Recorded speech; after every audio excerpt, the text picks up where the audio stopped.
Bitch, we're here to talk about cock and ball torture. Well, that's something to start with. Oh, Lord. Oh, wait, it still says Minecraft. Crap. Hold on. Hold on.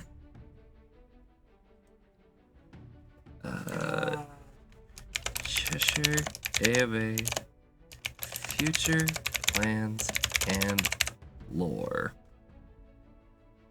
That's what I want. My God.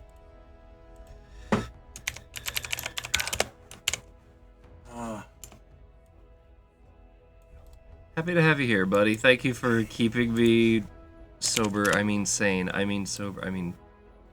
Do I do either of those with you? I don't know. Look there. Streamer care package. You got it. Sober. Not yet. Yet. And. No. Oh, God. back. All right, old man. Make sure that the people have to be wondering where you are. Hey, I gave you your present. Yes, and I gave you your presents too. Hi, Ashley. Hello. Welcome to AMA and Lore Video. I'm going to be sketching characters as we talk about stuff. And do you want to do like... We can do like 2.5 hours. Let me just double check how I announced this to make sure I got it right.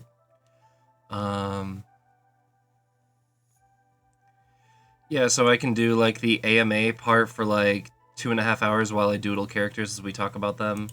And then in the last 30 minutes we talk about future plans. Sure. And yes, I want you included in this because I would love to stream with you more, actually. Considering I got another layoff coming up. Really? Yep. Christmas to New Year's, not long at least. Oh, yeah, that's not too bad. Mm-hmm. My glove is inside out. Dun, dun, dun. I actually love this glove. What the hell? It's a drawing glove.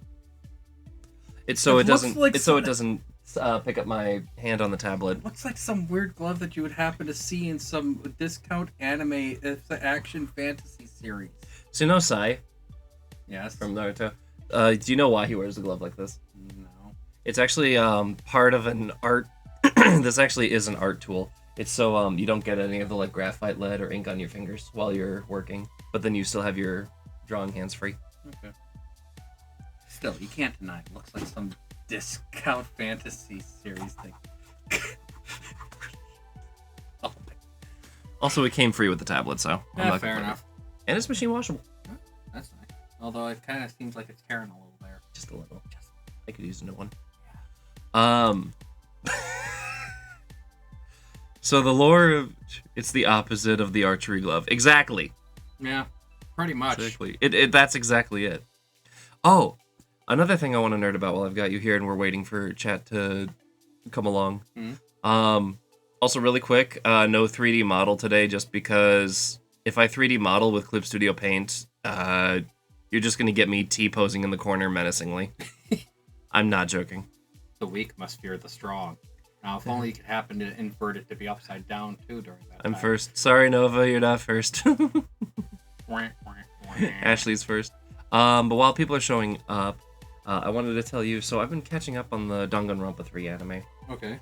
And I know you said it's weird how they set it up, but I actually like the one of each as I go, just because I've played the game, so I can actually keep up with both. It's just, when they happen to showcase the Despair arc in its full with the layout that they originally had, it actually helped you get invested into it. Because you would have had to have watched the Despair arc, and then, hey, guess what today is, Cheshire? What is it, Nova? Also, I'm already losing chat. Oh dear. Ah! Oh, okay, tentacles. Glad I scrolled up for... Yeah. What day is it today, huh? It's my AMA day. I mean, that too. But yeah, so no spoilers. I've caught up to... The last thing I saw is the old man just died. So he did like this whole thing about hope, and it looked like he was gonna let him go, and then he just straight up like gutted him, and I was like, "You're the bad guy." But also he did the silent reveal of who the spy possibly is, and I'm like, Okay, I have theories. I'll share them with you later, because probably spoilers. It's It's someone's day. Is it your birthday? Is it your birthday, Nova? Happy, happy birthday from here and me to you. If not, then happy on birthday. Because screw you. I don't know. No, I don't see, make you gotta lyrics. do the Well, happy Weeds birthday! yeah, you gotta do the Weeds happy birthday song. Oh god, don't copyright me. Hey, Prince! You realize that Okay. only played in the endings ever. Okay, Hey. so Prince there, that is the new friend that I have made through Haunting Ground. Oh. We were fawning over how hot Lorenzo becomes at the end of the game. Ah. Well, he was. I was in the back just sitting here like, ah yes, the paraplegic old man with 3 teeth. I'm finally revolving around this head. All I heard was happy birthday, someone. Hey, Bafana! Alright, I see people showing up. Should we start with lore and then questions that get asked along the way? Is that how we want to do this? Pretty much, yeah. So, here's the question, and also why I'm happy to have you here. Do we start with Vesterai or do we start with Soul Nomad? Which came first? Vesterai happened to come first, and then we happened Okay. to tie it together with a lot of multiverse bullshit before we really figured out about the whole multiverse bullshit of Marvel. And then we looked at that and we're like, I'm sorry, Roy, I'm getting my characters out of your universe. Well, it was more a situation that Except for that one-off. That one-off I did was really good. well, we both did several one-offs with it, and they Yeah. kind of came out good for what they were, short little stuff. Yeah. They kind of said, hey, there's still some connection, but we're not going to go too far into this. We did like a chapter 0 with the anti-versions of our characters. Mhm. And the, what if everything got fucked up? Even worse than it already is. Alright, so Vesterai? Yes. I should probably get a bigger canvas for this, now that I think about it. Probably a good idea. I don't know, is 4,000 by 3,000 enough? That's definitely more than enough, unless you want to make the DPI happen to be 300. I'll make it a box. Then I can, like, sketch One across by it. one, fair enough. That's actually a good idea. Then I'll just kind of, like, start in a corner here. Mhm. Because it's all gonna eventually turn to Cheshire. Also, I got my grandfather one of the canvases too. Came out pretty good.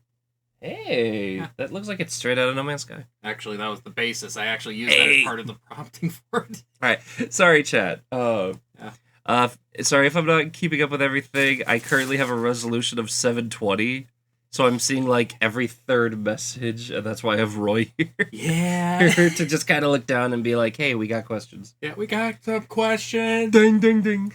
This person here is asking, okay, are they happy to be X years old here? We're going to move on for this All right. question. So I'll just do like, should I just do like a bust?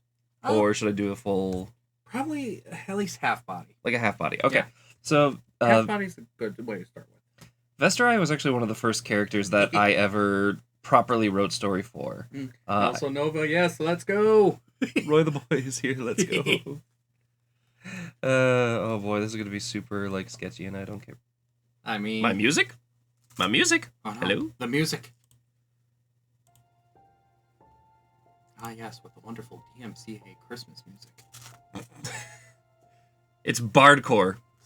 It's bardcore, or it's let's see. Have yourself an Oh, Christmas no. rave. Oh, we're gonna happen to see how that is when it hits. Lo-fi Christmas and Christmas Eve at the Jazz Club. And all right, Prince, we'll see you when you get back. We're back already. Oh my lord. Okay. I already screwed up. Excellent. I haven't drawn this character in forever. I double screwed up because my eraser's too big. Beautiful. Let's go. Okay, so you know what, screw it, I'm just gonna kind of like erase as we go. Nova says they want to know what I'm gonna do with my GF today. Well, it's your birthday, isn't it? What she's gonna do with you? Let's be fair. Okay, me and her are going to the mall, and we're going to get a custom-made hoodie with a pic of me and her on it. Oh, that's actually That's really really sweet. cute. Yeah. And hello, Tiny Tiny Snorlax. Hello. I met you at 3 a.m. today. Because I was kind of awake then. Yeah. Oh yeah, I did give him like a chin, didn't I? Just a little bit, yeah. Like a bit of a chin. Mm-hmm. Okay. I mean, when you have to go through all the shit that they went through, you know, you kind of have to develop some unhealthy coping mechanisms. God. I do remember the sealing tubes on their hair. We're gonna take turns using the sweater. Oh, okay, that's actually really cute. You should get, like, the double-size sweater so that you each get, like, one half of the hoodie. And just walk around as one person. I've actually, like, seen people do that, and that's great. It always makes me giggle. Get with a set of three. Each of you, when alone, can have the half sweater, but when together, having both of the holes. All the holes. I'm going to stab you with the kidney. You've already Shia punched me in the LaBeouf. kidney. Shia LaBeouf. Who thinks this? No, I love that. Thank you. Yeah, I can't blame you for that. I do seriously hope that you have a good time, Nova. Seriously. Sounds like you got a good day ahead of you. The funny thing, now that I think about it, is I wasn't actually able to finish the story because I could never, like, come up with a design for Cheshire.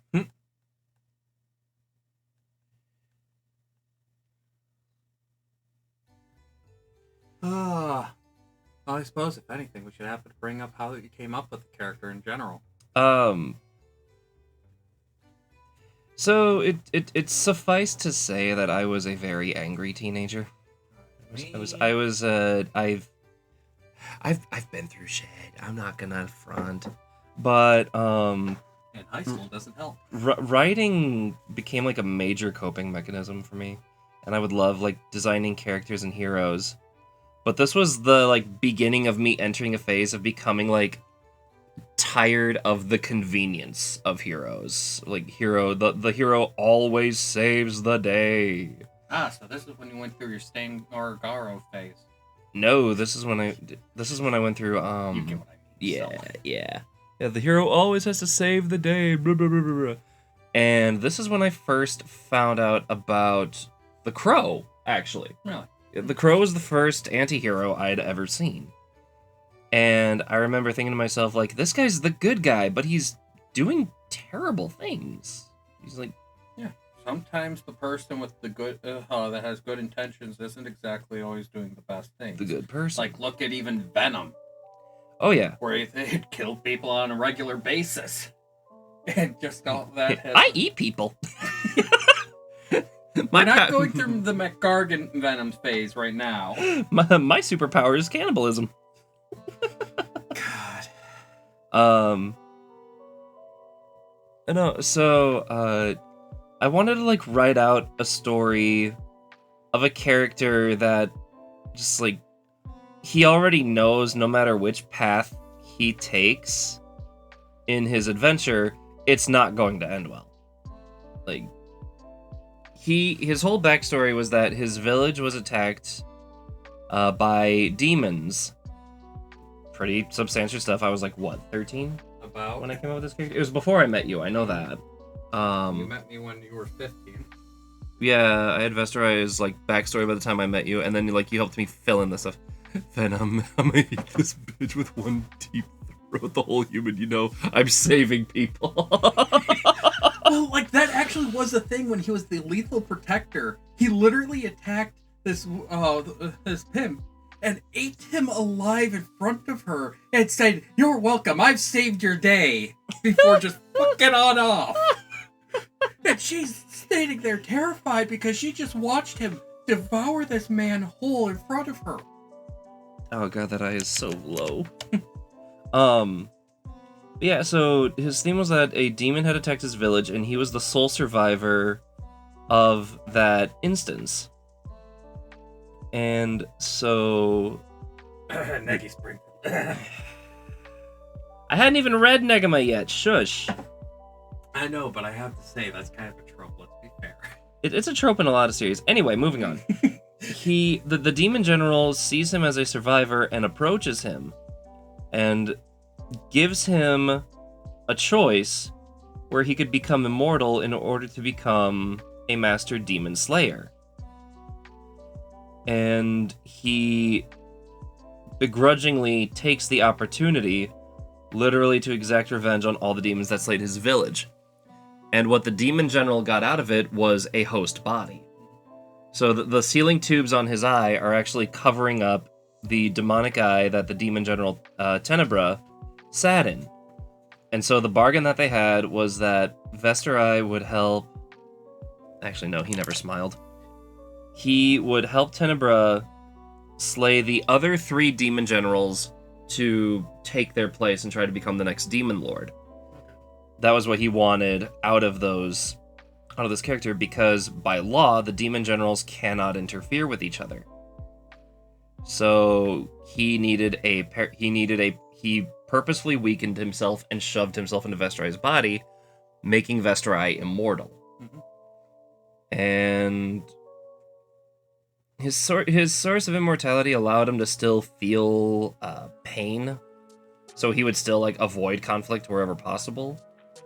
But his big issue was that he was completely ruthless. Vesterai's sense of justice was so strong that he would kill anything demonic. It didn't matter if it was good, it didn't matter if it was bad. If it was a demon, it was dead. And that became like the big conflict of the story was, is what you're doing right? And no, he just became more selfish as the story went on. I mean, when you happen to be a host of something like that, it changes you over time. And also to Nova, all I have to say is this. Yes, he happened to get them all, and then they all left him, and it made him a single father with his son. Who, what now? They're bringing up more stuff with Venom.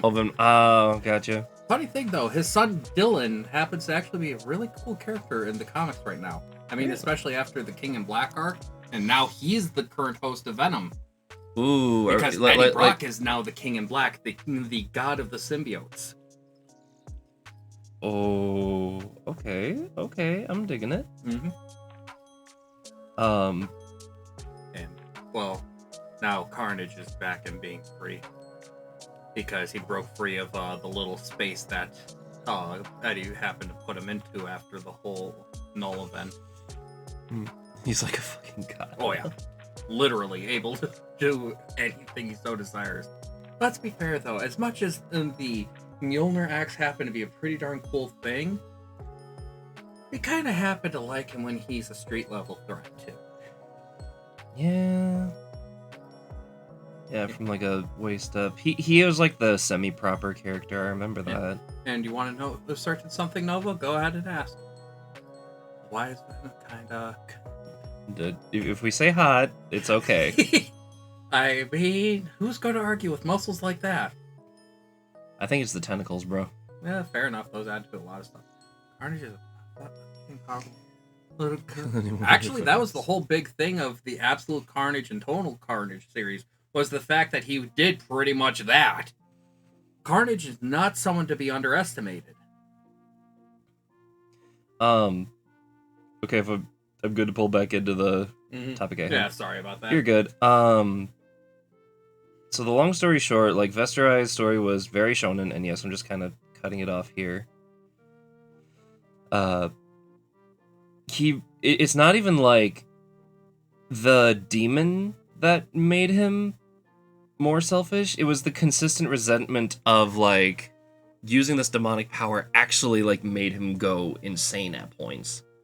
Because he was using powers that were not his, and his body would reject it, so he would literally... Like, near the end of the series, he got close to killing the 3rd demon general, but it... the 2nd demon general had bitten and injected him with a venom. Mm-hmm. Not the kind that would kill him, but the kind that would make him go crazy. Mm-hmm. So his body just thoroughly rejected anything demonic even further. And finally, the poison began its real purpose. The big plot twist that I did at the end was that it wasn't a venom, but the 2nd demon general putting like a piece of himself in Vesterai's body as well. And just like waiting and waiting and waiting until they got to the 3rd demon general, and then it struck Tenebra inside of him. And the source. And yeah, and so Tenebra became crazed inside of him, and so as a result, he became violent, ended up killing the only human friend he had, which was his assistant. Oh dear. And also love interest, yes. And the story ends with him just screaming at the top of his lungs, done with Tenebra, done with all of the demons, reaches for his own eye where Tenebra is and yanks it out, and then just shoves it into a different dimension with whatever magic he has left. And then dies. Well, I mean, after a power like that's taken such deep root into you, getting rid of it is going to be not easy. And then hyper-aging 500 years? Mm-hmm. Like, this was a tragedy. This story was meant to be a tragedy from the word go. But also, there was something about that felt satisfying because it felt realistic to what the character would have done. Amusingly, that's kind of what happened to inspire for the final iteration choice that I came up with for my character in the story.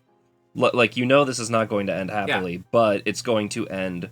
There's a conclusion to their story. It's not a happy ending, but it's an ending. Mm-hmm. But that's not where the story ends. Mm-hmm. And oddly enough, this isn't the last time we see Xeshire in the story either.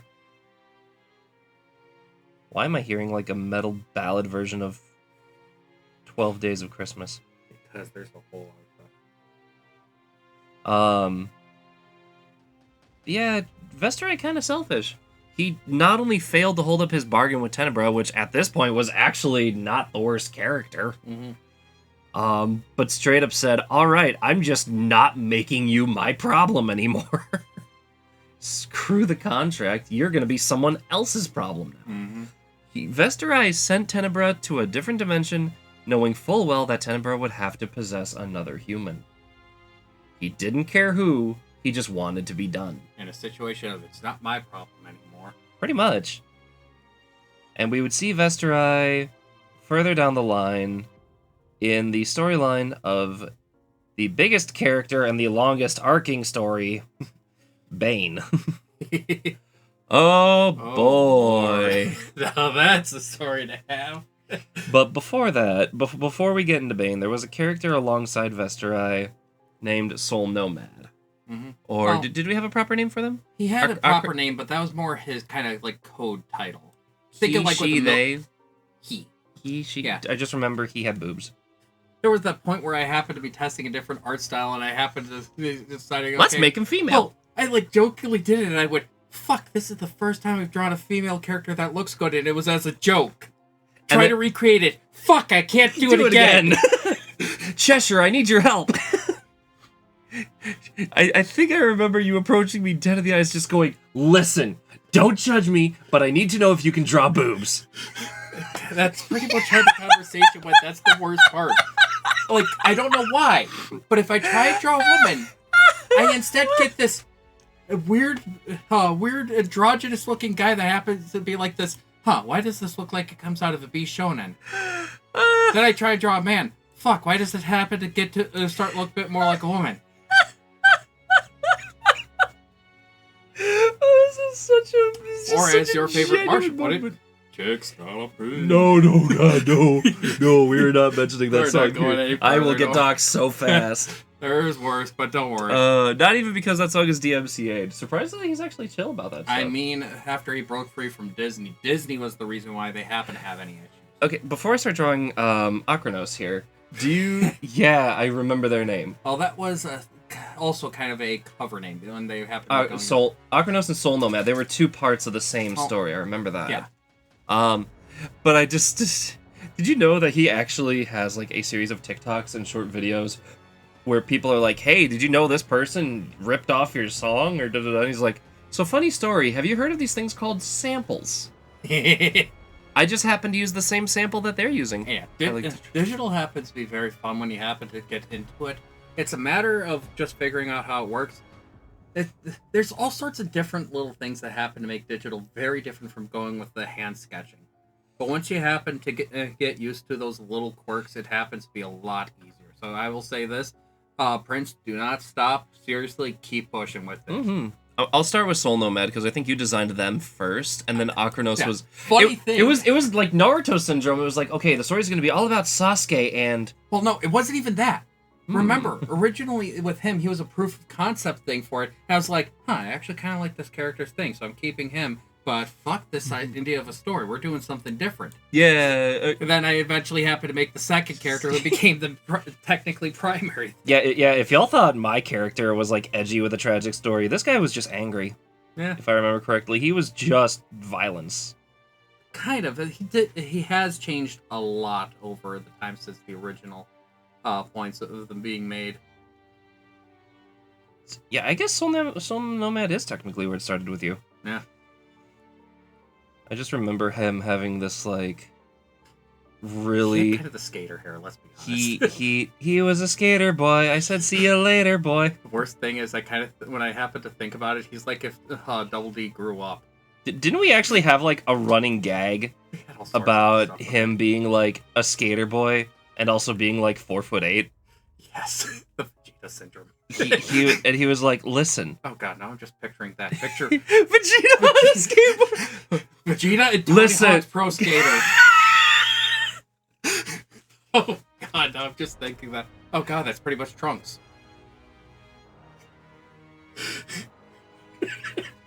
Oh god, that really is pretty much future Trunks. What do you think about that? Oh no, he's breaking out the soundboard.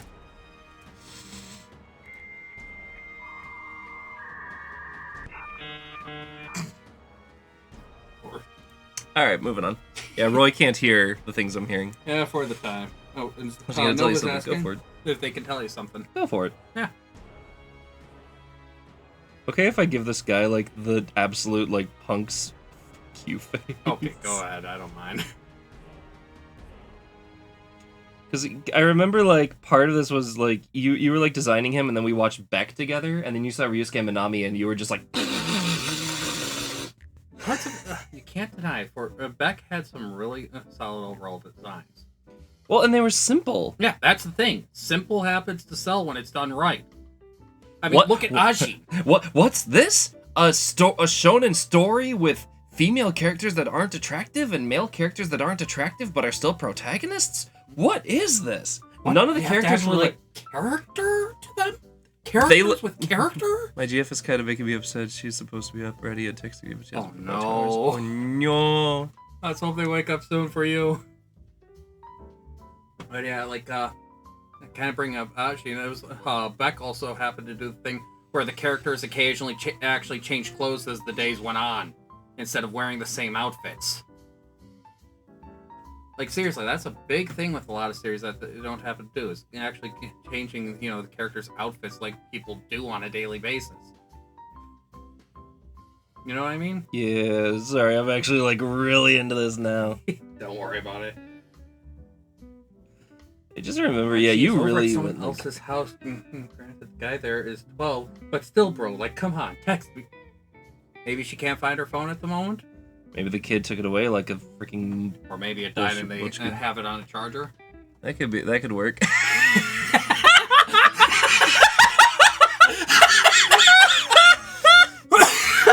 God, I actually No, she like... has her laptop and could text me on it hasn't. I perfectly encapsulate him in a single expression. I'm just gonna move this here so we can draw a body. But I just remember literally everything you did about this character was like, I think you also looked me in the eyes and were like, I want him to be as unattractive as possible. What's like with the unattractive? It's just that I don't want them to happen to be attractive. I want them to be ordinary. But also, fuck you. Literally everything about this character is... Now, when I think about it, they pretty much happen to embody the suction cup man energy with that.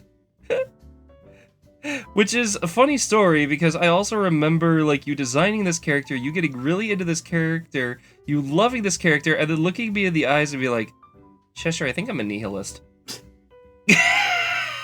I mean, that actually, even to this day, still actually is a part of Like a ideologies question. I still at least happen to follow, because, well, let's be fair, life isn't exactly fair. At least we can happen to do is accept it. Okay, so I feel like people misconstrue nihilism as this consistently negative thing. It's not negative, you just happen to... It's more like an acceptance thing. Yeah. You just accepted life's not exactly going to be fair. You're going to happen to be like, okay, now how do I happen to play with this knowledge? It's more about the like acceptance and moving on thing. Mm-hmm. I mean, it's a branch of the original idea of cynicism, which happened to be based by Diogenes, who, funny enough, went to Plato with a chicken that he had plucked of all of its feather and said, "Hey, look it! This is a human by your definition." I want you to picture that. A guy rushing into a temple, a homeless man at that, rushing into a temple with all of these philosophers, and just saying to the head philosopher that they're all learning from, "Hey, this is a human by your definition," while holding a naked chicken.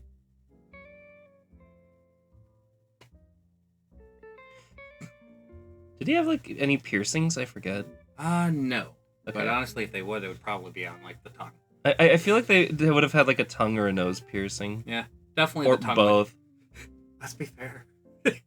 Nah, the tongue piercing, they give good head. Listen, I want you to know. No, what he would do. Okay, hear me out. What he would do is he would have like the tongue ball, No. like the tongue ball, Mm-hmm. but then you could just Wait, is zoom it like that little in. curve, that curved piece underneath? No, it would just. Wait for it. God damn it. Just to really get the message across. You see, you say that, but when it happens to catch on something down under, oh. He pierced his tongue for that So good I head. pressed the kid too hard. What? We also put into perspective that he was an idiot. He was a tad bit. I mean, this is the kind of guy that happened to join a PMC because of the fact that it paid his bills and didn't happen to think that, oh god, these people are going to happen to abuse me for political gain. But also free porn.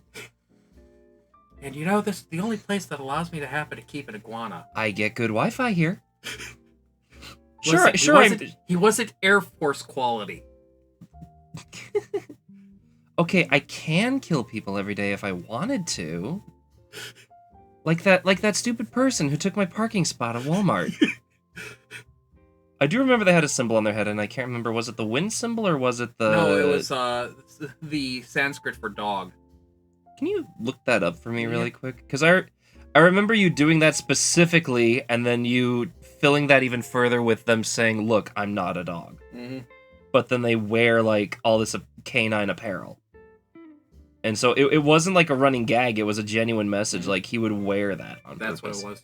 So, oh god, hold on, let me zoom in for that. Yeah. It's a little weird. Get the detailed pencil out. Okay, so it Pretty was much like, a 3. Pretty much looks like a 3 and a C.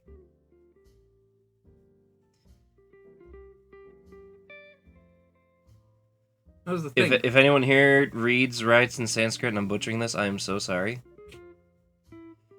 I remember you also doing this because at the time Sanskrit wasn't like often used. It was used a little bit here and there, but it wasn't exactly all that common. Now it's everywhere. Yeah, I mean, a lot of series made Sanskrit become very popular. That's also why I started using like Latin, and Well, Latin still's huge.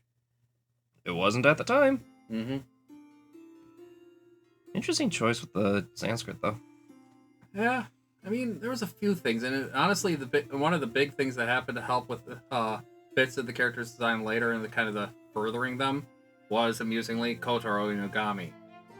Yeah, from Negama, wasn't it? Wasn't he actually like? I don't want to say Middle Eastern. No, But I thought he Kotaro was- was an actual Inugami, Japanese dog spirit. Huh. Every time I zoom out, just, sup, bro? Oh Lord! Dude, you want to get Taco Bell? It's 4 in the morning. Do you want to get Taco Bell? Yeah, I happened to stutter It's about the for goddamn Taco Bell. That is what he would do. It'd be like Doritos Locos. actually no, he wouldn't even ask you. He'd just be like, "Get in, what? Get in, what? It's an emergency. What? Get in, it's an emergency. What? All right, I'll take 2 Doritos Locos Tacos. A quesadilla supreme. What do you want? He's going to happen to Some fucking sleep.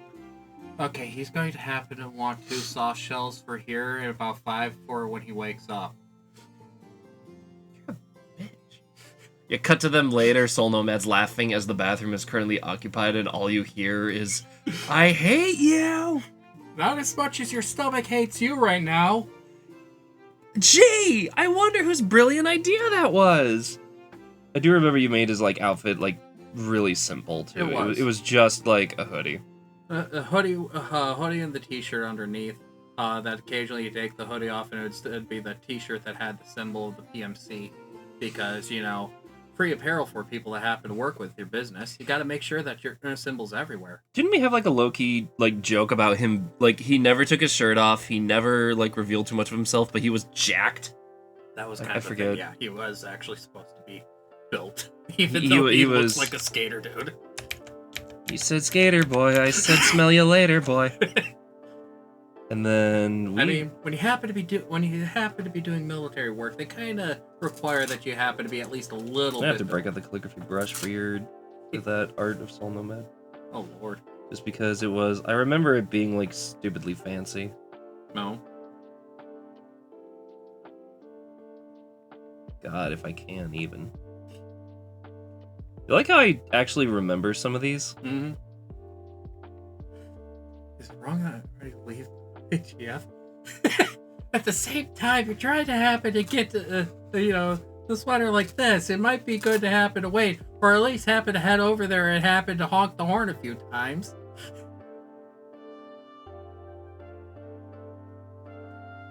I think it looks like Sour Nomad, almost. Does. I mean, it's fitting. Bitch, the fuck you say about me? Listen here. How the fuck to say it? What? God. Alright, and then we had Akranos. Oh dear.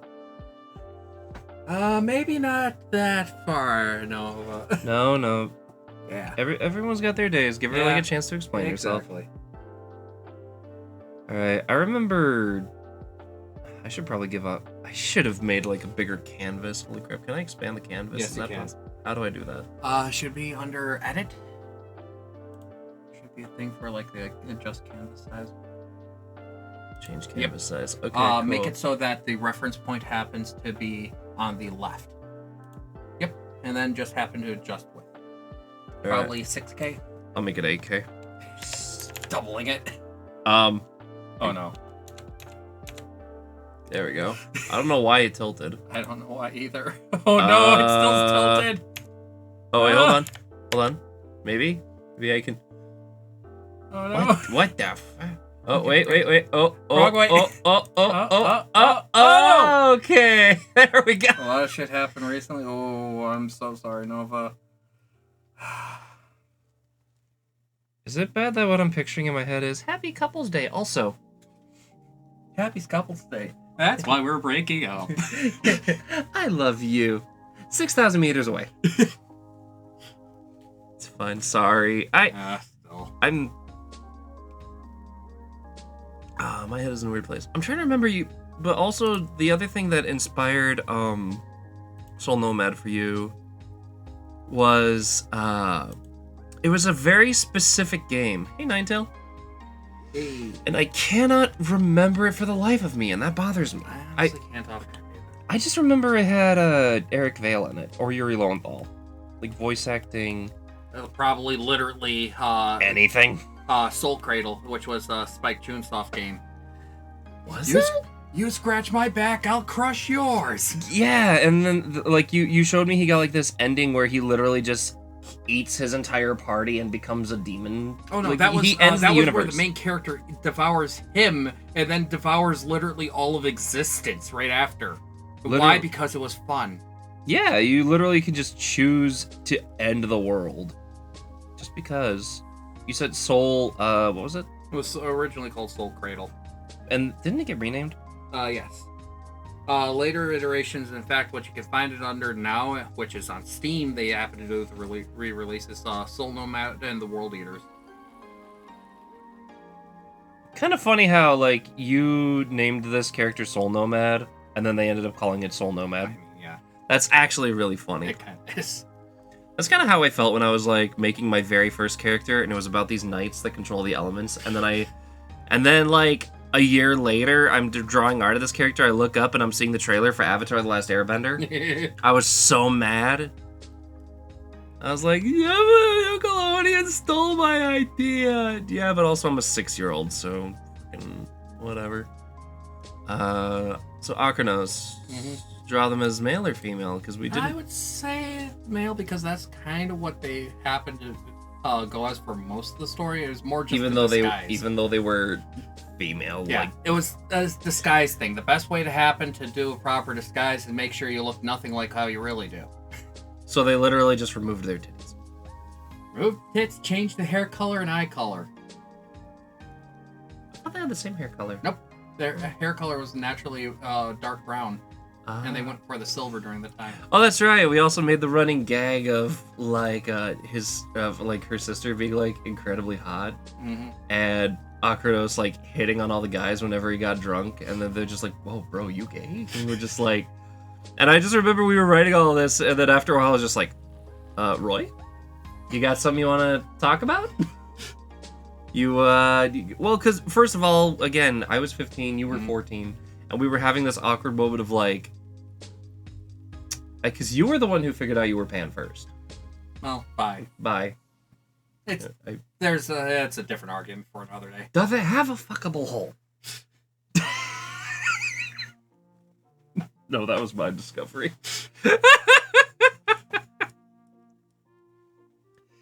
I need to zoom out a bit. But I just remember like that came in Humpy time. Freddie Mercury, yes, my favorite singer. How did you know?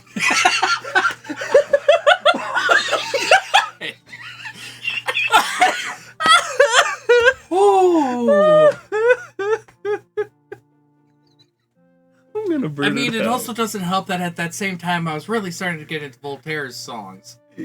By Trick Shoe. God, that's right, that did release. I lost more than my heart in that cantina. I left my manhood there on Tatooine. Son, it don't mean you're weak if you turn the other cheek. But if you spread 'em both for Jabba, you ain't a man. God, I think my favorite verse was the one. What was the name of the little like? Salacious. Salacious. It's like they got little old Salacious. He crawled deep into my anus, and now I have a backup car alarm.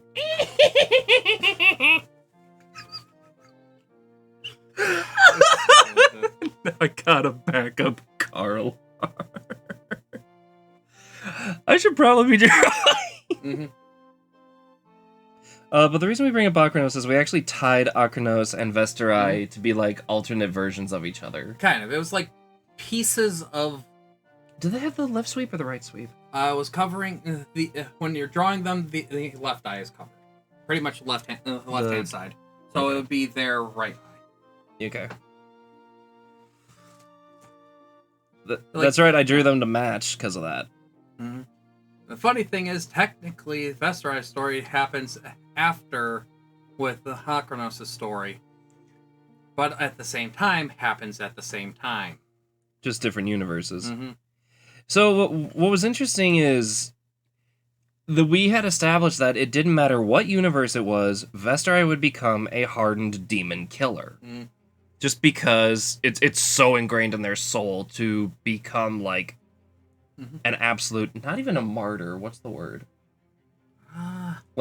Imagine a paladin if a paladin was, well, a paladin. Imagine if it was a paladin for the French Roman Esoteric Church. So you're channeling the full Doomslayer energy. Yes and no, because at least Doomslayer, like, had rage issues and admitted to it. It was more that... When the Doomslayer first found the BFG 9K, he literally fell in love with it and happened to cream himself in the comics. Not even joking. This is really weird. The villain of Hunchback of Notre Dame. Oh, Zealot. Zealot. Thank you. I was like, so you've channeled your Salt Spire. Kinda, yeah. Like, I do remember that. Also, yes, I know a lot of these characters have the same hairstyle. Bite me. Mhm. I was learning how to draw. I do remember giving them like the super wavy hair. Mm-hmm. God, do you still have any art of art? Of? I do. In fact, I happen to get them, one thing of them in their actual kind of true self. Yeah, because you had me draw that like forever ago. Mm-hmm. Well, even that technically wasn't even their true self, as I did change up even more of them later. But the Vesteri in the alternate universe, instead of having a demon's power, he had Amaterasu's power. Mm-hmm. And so the Vesteri of that universe was not even a bounty hunter, just straight up vindicating out for Akranos. Mm-hmm. Because as far as he knew, he didn't even think Akranos was related to the gods. He thought Akranos was just another demon. And then there's all sorts of other things that happen to come forth from that.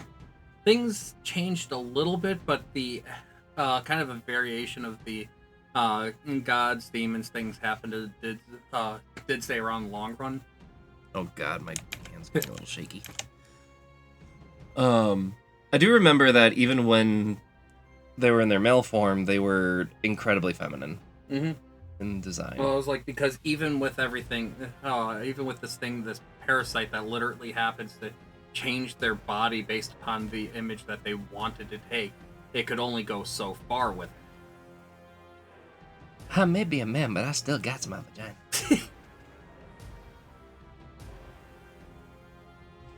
And the other thing about this that was interesting was this was the first like hopeful character we made. They were actually like genuinely they were snarky, flirty, and sarcastic, but they were not a bad person. The thing is, though, is that although they aren't a bad person, it was also to showcase how trauma can happen to change a person in the long run. They actually became nicer because of it, if I recall correctly. Well, nicer, but also more vindicative. Like if Akranos or Vesteri? Akranos. Because it was a situation of if someone happened to wrong them, they came down with the force of God against them.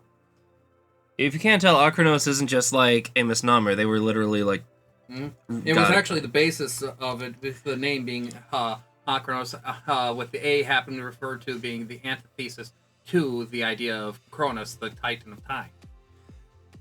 Oh, that's right. Cronus was a Titan. I keep thinking they're a god. Well, you're thinking of Cronus the god, Chronos. Kronus happens to be the Titan. Wait, have I been spelling Akranos wrong all these years, and you just never told me? Oh, no, I kept that purposely for the... with an O instead of a U? Yeah, because of the fact that I wanted... familial issues is the best way to describe them. I'm so tempted. Like, okay, I know I have them at roughly the same height, but it is worth noting that Soul Nomad is still the shortest one. He's the shortest one, but she's not exactly much taller. She's about the same height as my girlfriend. So still taller than Soul Nomad by at least like 4 inches. Yes. We got Vegeta syndrome and short girl syndrome. God, you have no idea how happy I am to have you here to do this. Oh. Just because, like, I would have forgotten half of this. I do remember we gave them, like, this was also the first time I started to really, like, take fashion seriously on characters, and I had so much fun drawing them. And I remember you actually happened to do the first big redesign of the character, too. Yeah. And then over time, it did get altered a bit, but it kept to the same base ideal. Of, like the... did I give them, like, a crop top, or did I give them, like, a long shirt, and then... You had that situation of that t-shirt followed by the form-fitting long, but thin... but it was, like, cropped at the kinda, yeah. chest. Okay. Yeah, this, like I said, this was the first time I took fashion seriously. This is... well, I'll be able to find it later. I'll send it to you. Like, even on the male character, they would still wear, like, incredibly feminine clothing, and I ended up, like, absolutely falling in love with this design over and over. Well, I mean, when the character happens to be a 21-year-old lady that happens to be going about their life, it's kind of hard to happen to be suddenly change things around, you know, especially when you yourself don't happen to adhere to the ideologies. Yeah, like, oh, I did the same stupid thing where I gave him a stupid long torso. Oh well.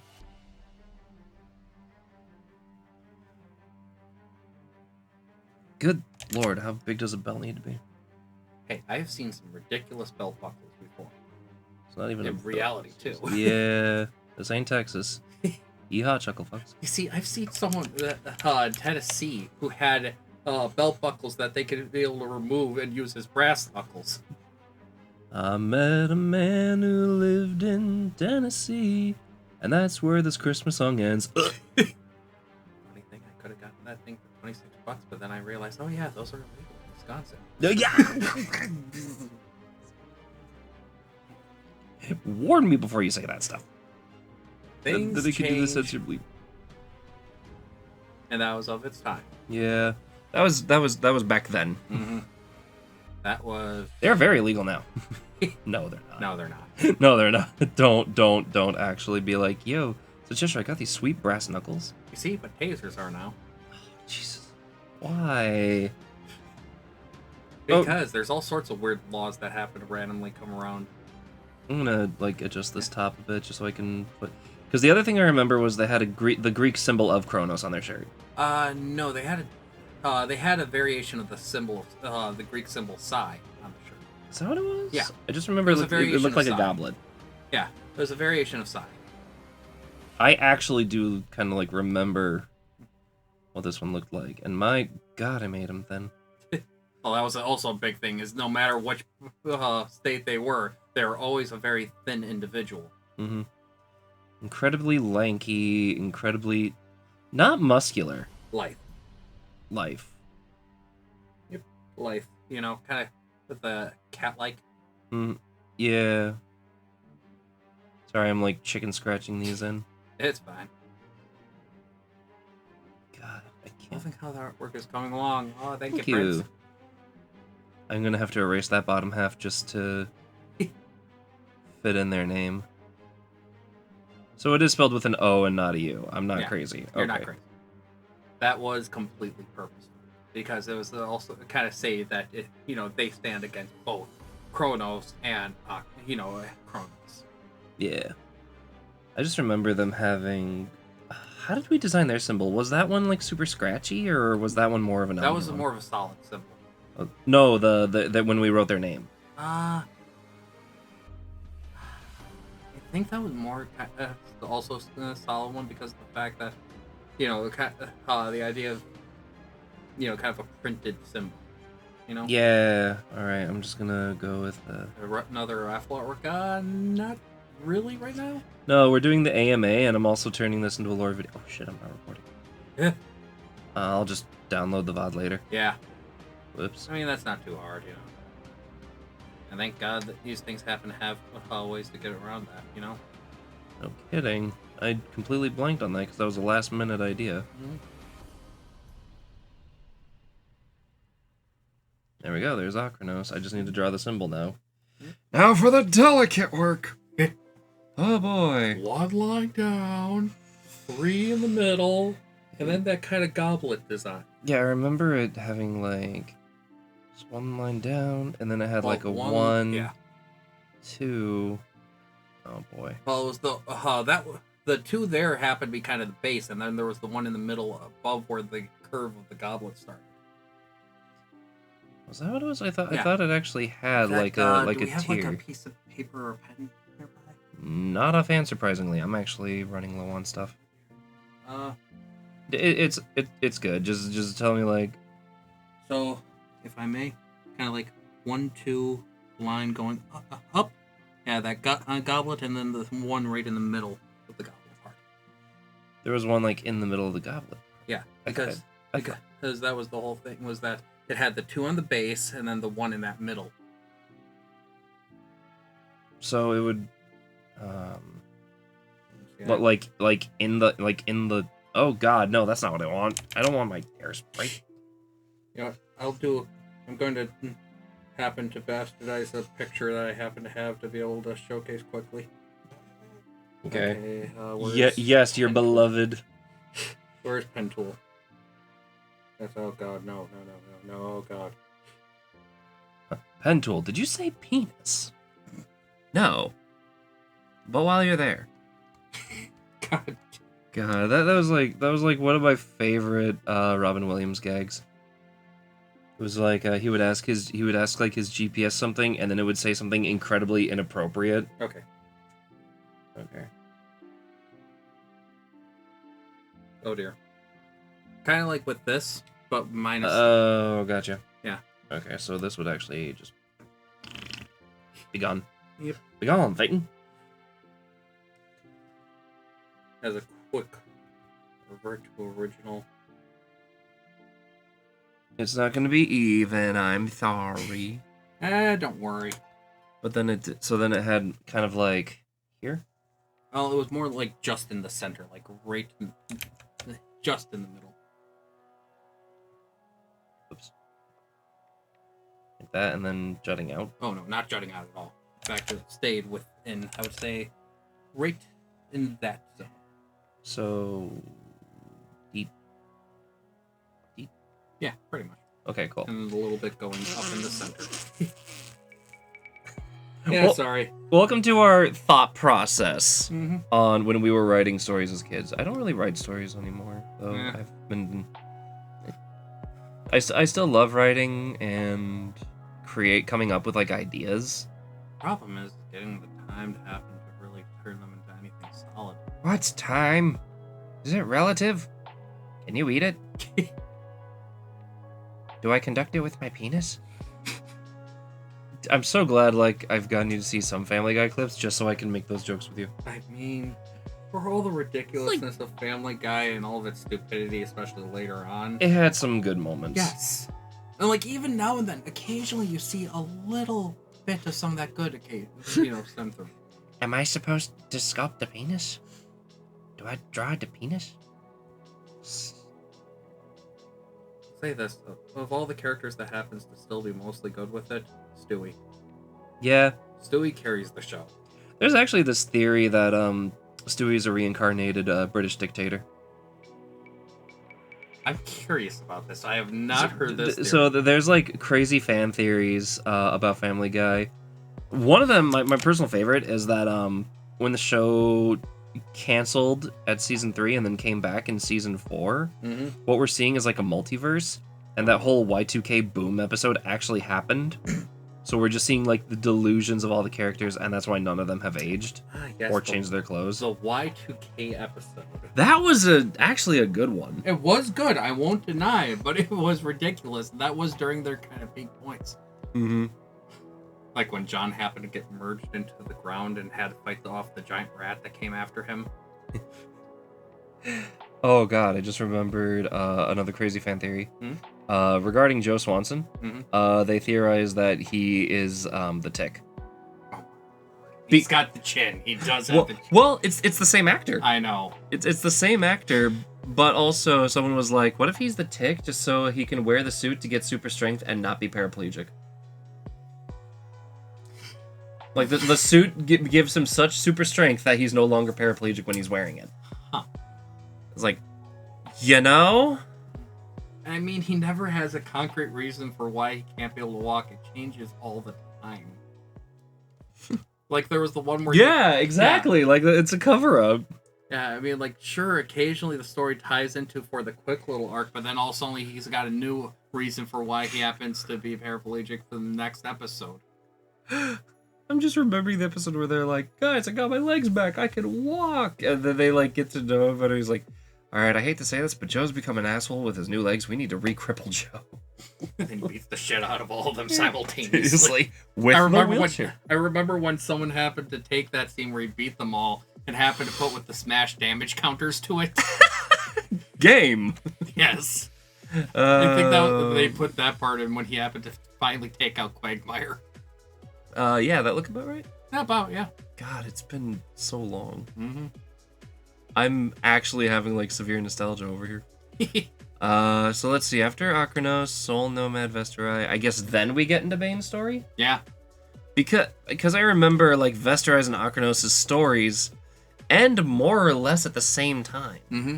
Because that was the thing, due to this whole situation with the time loop that occurs. Once Vesterai shoved Tenebra out of the equation, that was it. Yeah. And then he got Amaterasu's power and also swiftly got killed. I think he met an equally, like, tragic... No! It was that he, like... World. Yeah, he weakened... He weakened Akranos. And then Amaterasu just, like... Snap. just cracked his head. And left Vesterai there, deprived of all of the power on a planet that no longer had a sun. Which is why he became Akranos' teacher, and then also became, like, the greatest adversary. Mm-hmm. That was a whole other can of Wiggly worms. wobbly timey-wimey bullshit. Wibbly wobbly timey-wimey bullshit. Oh god, now I'm just picturing that being said by Scatman. Time. Bullshit. Boom. It's the bullshit. Boom. Bada boom. Wee bada boom. It's just bullshit.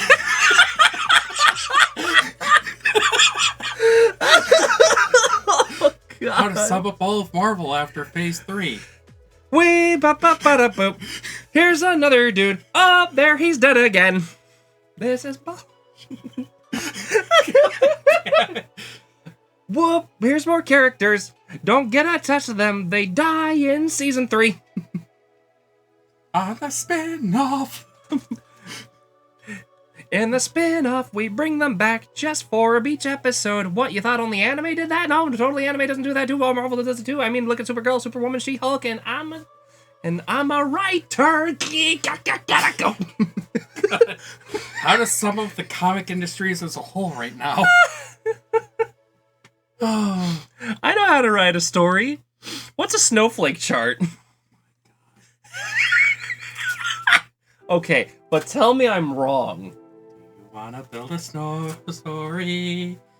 Make it convoluted as hell. Where the hell is the story? We lost it back in season 2. My Hero Academia? Okay, hold up. You know what? I've given the show a second try. It actually does get better after season 3. I know. It cleans up. It does a good job of that. I But can't deny it had a really rough middle. it had a very rough 3rd and 4th season. 5th season is really good though. I'm actually enjoying. I'm watching that. I kind of skipped season 4. Not gonna lie. But the reason I jump on this is because season 2 had this whole like amazing plot bit of like, thank you for the hugs. Hey, thank you, actress. Thank you, Scarlett. And the whole like big plot point of season 2 is there's a snake among us. Mm-hmm. That was like the big figure out which one is it. And then season 3, we forgot. Not even just that. Okay, we kind of gotta advance the plot, so here's the big enemy! Oh shit, what do we do now? Okay, we gotta dial back. Get them back. Wait, and then season 5, they're finally like, wait, did we ever expose who the snake was? There was a snake in the school! There's a snake in my... Hey! Okay, I feel like some shonen writers actually did that really well. Sorry, I'm giving my hand a little break. Don't worry. Because Bane's design was intricate. And this is where the plot gets really long and weird. Because you and I started Bane. You helped me write Bane's like middle storyline because I knew how it started and I knew how it ended. But you needed some way to fill in the middle. And then somehow the filling in the middle got bigger and bigger and bigger, and like a pork bun, it burst. That's kind of like with the idea with the thief and the cobbler stories, that they created the 2 endpoints, but they had to figure out what the middle, and they're like, oh, this part's really good. Let's make this a little longer. Oh shit, we gotta happen to get this part in. And then you have to figure out how to properly tie I never saw that together. movie. It's, from what I've been heard, told it's an acid trip. it's very crazy, but the thing is that because of how affectionate the director was, it's beautiful. But Didn't they get like bad reviews? it got very bad reviews because of the fact that, you know what it came out against? Aladdin. Okay. I remember that. I remember seeing trailers for both, and I honestly thought Thief and the Cobbler was like an Aladdin ripoff. Oh, it started production long before, but he was so hell-bent on making it as be beautiful as it can be, and that the scenes be as perfect as they could be. He literally would not settle for anything less. And unfortunately, due to that, it happened to get sold off to another company to finish it. And that other company did not have the same views as he did. And so it just kind of got mishmashed. Yeah. Like, they did the best that they could with it, but unfortunately, with the timelines that they were all given, it just couldn't happen to work out as well as it should. I just realized I should probably make 2 slots because Bane had like 3 phases and it went through like 3 base designs. Well, Oh, I actually haven't eaten yet. I should probably think about that definitely a good idea. after stream, maybe. After maybe for a quick little intermission thing. Nah, it's only 3 hours, no big deal. Fair enough. I haven't really had an appetite for a while. Did you? I do that until I play so I'll have to play with that off Actually stream. found two places when I looked around. One of them happened to be a French place, actually. Ooh, escargot. That's one possibility. I still When know- you get paid. Yeah, one I happen to have actually some cash that's actually expendable. It's all about the money, money, money. Hey, I need some money, money, money. Where the fuck's my money, money, money? Now it's in Ukraine. I know, sensitive topic. But... Oh. Or would it be China right now? We are live on the internet, my friend. Yes. We are live on the internet. The internet, opinions don't exist here. Nothing is relevant. We're Well, all just stationary crowds in front of a TV, Brick Brothers, watching you. Well, we're not on Twitter right now. No, I left Twitter. I know. I'm actually was an overall good idea. Not even because of just what's currently going on, but because... And if we talk about it on Twitch, I get insta-banned. Ooh. That's why I'm saying something. Okay. Sorry. Because they're both owned by... They both have Amazon influence. So... Okay. That I didn't really know. Yeah, Twitch is owned by Amazon. Huh. Well, Twitch was... Oh, wait, no, I bought by remember Amazon, that. or- Just yeah. like with how Tumblr got bought out by Verizon, if I remember right. Excuse? That was like a while ago. That was the whole reason why everybody happened to move off of Tumblr and onto, was because of the fact that, if I remember right, it was Verizon through the branch that happened to own Yahoo that happened to buy it out. And they were like, okay, we need to happen to make this place a bit more family friendly. Why is everybody leaving? Well, the funny thing is that even with the amount of people that left, the community there is still pretty solid. Surprisingly. It's just not anywhere near the same as it was before. This is going to be a very gritty style. This was when I was going through an art change while designing this guy. It also didn't help that this was also during a time when you happened to be going through a lot. Bane was... So, I've mentioned, things that have happened to me in traumatic times in my life beforehand. Vesterai was the character I came up with, right after that happened. This guy... The reason Vesterai's story is so tragic is that was the first time... That was not only when I experienced my trauma, but that was also when I had my year-long depression. Mm-hmm. And I'm not over-exaggerating. I genuinely mean, it was my first depressive episode, and I had no idea how to get out of it. Mm-hmm. I could act out emotions, but I couldn't feel anything. Yeah. And it was terrifying. When the nihilism of depression hits, It's hard. Oh, yeah. And again, it was my first time, so I didn't know how to get out of it. It wasn't until I was about 14 that finally, I think I heard Name by the Goo Goo Dolls, and I just, I cried, I screamed, I felt everything at once, and it was overwhelming, but not bad. Yeah. It was just this moment of like my brain Everything can't that was process. finally- I'm scared. Everything But that was bottled finally was able to release, and you just had to figure out how to be able to even deal with it at that point. it wasn't like the cap came off the bottle. It was like the bottle shattered. Mhm. Like something in me just broke, Mhm.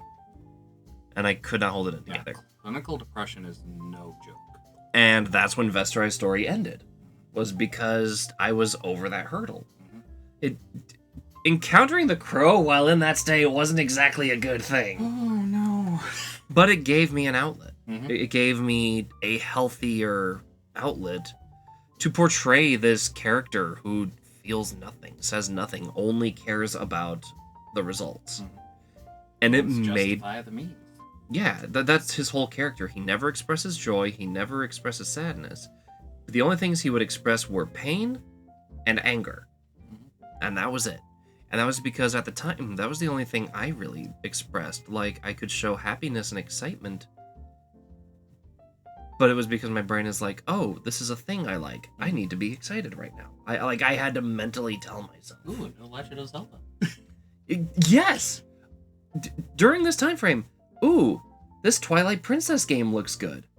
I will maybe play it. And I will probably like it.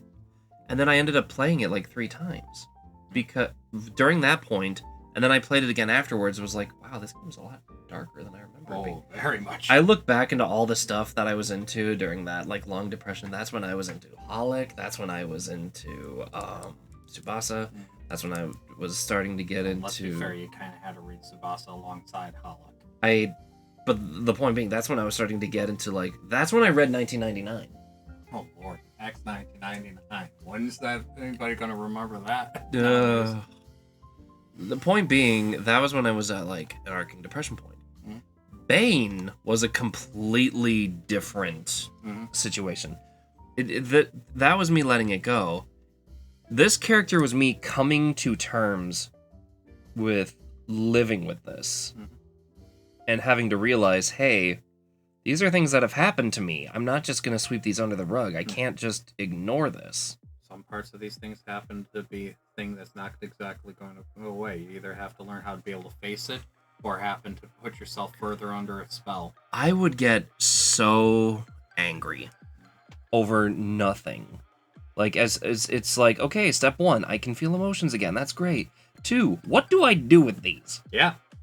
Especially after a really hard depressive spike, coming out of it is never an easy thing. I mean, God, you remember when I happened to have that whole little spell when I was, like 15? And some of those really strong spikes were hitting? I remember you being 15 and we actually would like spar. Heck, I remember at one point you literally stopped me in the hallway, happened to ask if everything was all right because you said I was so pale you were questioning if I was even alive. Oh my god. Yeah, it's hardless to say I kind of forgot about that.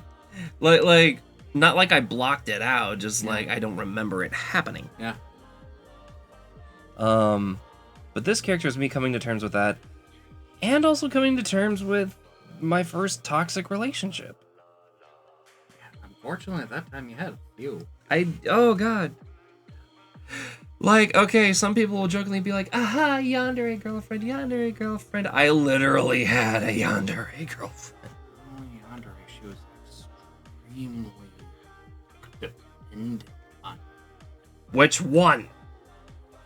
The one where I had to jump out the window and pretend I died, or... The one where you had me message them and tell them that we happen to have the smoke alarm in class and that you happen to get smoke damage from that.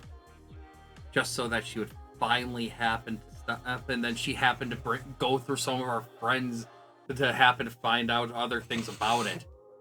That was scary. Uh-huh. My god. Well, and they got help. Like, I can't... It took them a while, but yeah.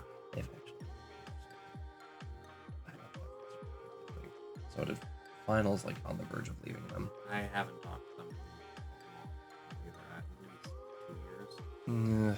But that's beside the point. Yeah. The other thing that Bane helped me get over was, ironically, that this was my rite of passage for realizing, hey, some guys are actually really attractive. But also, I was feeling things that, like... How do I put this? I feel like if what happened to me did not happen to me, I might have grown up to be a Switch. But because of that, I actually can't. Yeah. I remember just giving this guy the really edgy, spiky hair. I'm getting really heavy Cloud vibes from them. You like this song? It's about my dad. Actually, thinking about that to other things, the Crisis Core remake is coming out on the 13th of this month. Ooh, that's getting a remake? Yeah, Crisis Core Reunion. Oh, baby. I am personally really looking forward to it because Cloud... Well, not Cloud, sorry, Zach Fair. I was gonna say, hold up. Well, you on did top of not. that, they actually had an interesting part of Cloud's story with it. They are pretty much almost entirely leaving the story as it is. Unfortunately, the one thing I'm kind of apprehensive about is they got the new voice actor for Zach. I'm hoping they give us the option to be able to use the old voice actors. Yeah. Because I'm sorry, that the slightly peppy voice to Zach in the original Crisis Core was just perfect. Yeah, he was a peppy character. Mm-hmm. Heck, even after his whole fits, he was the antithesis to Cloud. Mm-hmm. And that's the funny thing is that Final Fantasy VII, Cloud was supposed to be trying and failing to mimic Zach Fair, and that's the reason why his whole identity crisis. Literally, I just watching like Crisis Core, and you bringing up Reunion, I'm just sitting here like, yay, a new game for me to cry for 7 hours over. Agile, what happened to Honor? Oh. It makes me cry, man. But the whole thing, I like to refer to Crisis Core as, what Final Fantasy VII should have been. Mm-hmm. The most integral side story there's ever been. Well, and it's just a solid game. Oh, yeah. Like all comments on the story aside, the story is well written, yes, but the gameplay was just solid. Mm-hmm. It was just a good game. Oh, yeah. And especially the character writing. You could remove it entirely from the Final Fantasy VII or Final Fantasy universe in general, and it would still be a great game. How about that, Square Enix? You made one game with an emo character. Yes, he was emo, I won't deny that. And it worked. How about that, Squenix? How about that, Squaresoft? You made a game of Squaresoft quality. Mm-hmm. Oh, oops, did I say that out loud? Okay, hear me out. Like, I feel like Squaresoft made better games, but Square Enix published better games. Yeah. When they happen to have the right ideas, they can do some amazing things together. It's just, right now, there isn't really a whole lot of, the people that used to be, especially going from the 7, 8, 9, 10 era, that keeping them, grounded down and being like, this isn't exactly working, or what are people like? Okay, not to get political or nothing, but the way we were describing this just made me think of something a friend said that is very political, but also I'm not naming their name just because it's political. Of how much, yeah. But streamer care package. Thank you. Posture check. Stretch. And I hydrate, and I'll just say it very quickly to see how quickly you react to this. Okay. What they said was, man, I really hate voting because these Republicans aren't the Republicans that I remember. I was just like, Well, neither party is in a way. Yeah, I was just like, huh. I don't know, the way you said that Square Enix isn't the Square Enix that we remember just made me like, this party isn't the party that we remember anymore. At the same time, let's all just be honest, both are trash. My God. Vote for the Cannibal Committee. Yes, I would like to nominate Pee Wee Herman for president. Everybody have a good day. Oh, God. With my VP Penny. Okay, we're going to need... I'm going to say this. We're going to need to dial this back before the TOS hits us. My P with the VP and the PP. I'm going to go watch Mary Kate and Ashley. What, have some cocktails with Bill Cosby, too? Well, there'll be cock, but there won't be tails. Alright. I can only take so many jabs at that. Yeah, let's be fair. I think you want to be hosted by Twitch. It's either this or Vimeo. Jeez. Or Fansly. I've actually considered... Yeah, okay, we were going to talk about future plans as well. Before I get into Bane's story, part of the future plans, one idea that I had, I'm not going to commit to this, but part of an idea I had is just because there have been so many adult games lately that have actually been really good, like really well made. And, like how about Last Evil? Yeah, that was actually fun. It's a really solid deck builder game. Yeah. And a roguelike. And I would happily play that with a chat. Yeah. Like, hey, okay, chat, what do you want me to do? But obviously I can't stream that on Twitch for very obvious reasons. But Deadly Premonition is fine. Amusingly, they with Last Evil, they were trying to work in a way to make it a okay, but Void is fine. Version. Okay, fair enough there. Okay, but Haunting Ground is fine.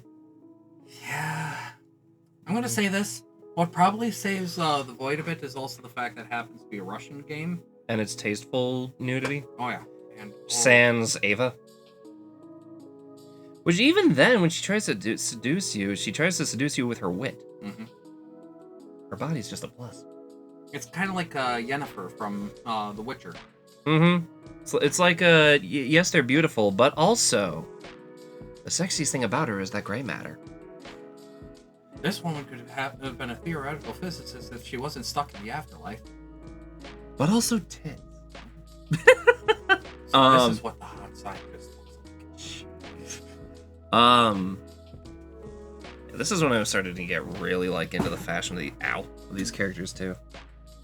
This was the long sleeve and short shirt phase. Mm-hmm. Like I designed this character alongside Akranos, but I just didn't have a purpose for them yet. Yeah, things got all mishmashed. This isn't even all my OCs. This is just like the ones that particularly connect to Cheshire. Yeah. Remember when you happened to use Bane in the chats? That's actually how I came up with their story half the time. Remember, I needed that middle filling. Why does everybody want to fuck my main character? Stop being horny. I'm trying to write. Listen, with where we were at, being horny on main was the usual. We were also 14, so... No, we were like 16. Yeah. Not saying it was right. We were stupid. Yep. My God. Jesus. Yeah, there's all sorts of we did stuff with our past. We did stupid stuff too. Yeah, very stupid stuff. Won't say it was good stuff. Look, we were young, dumb, and horny, and didn't want to fuck each other. That's one avoid it. Well, we still don't. Yeah. You hear that, fan theorists?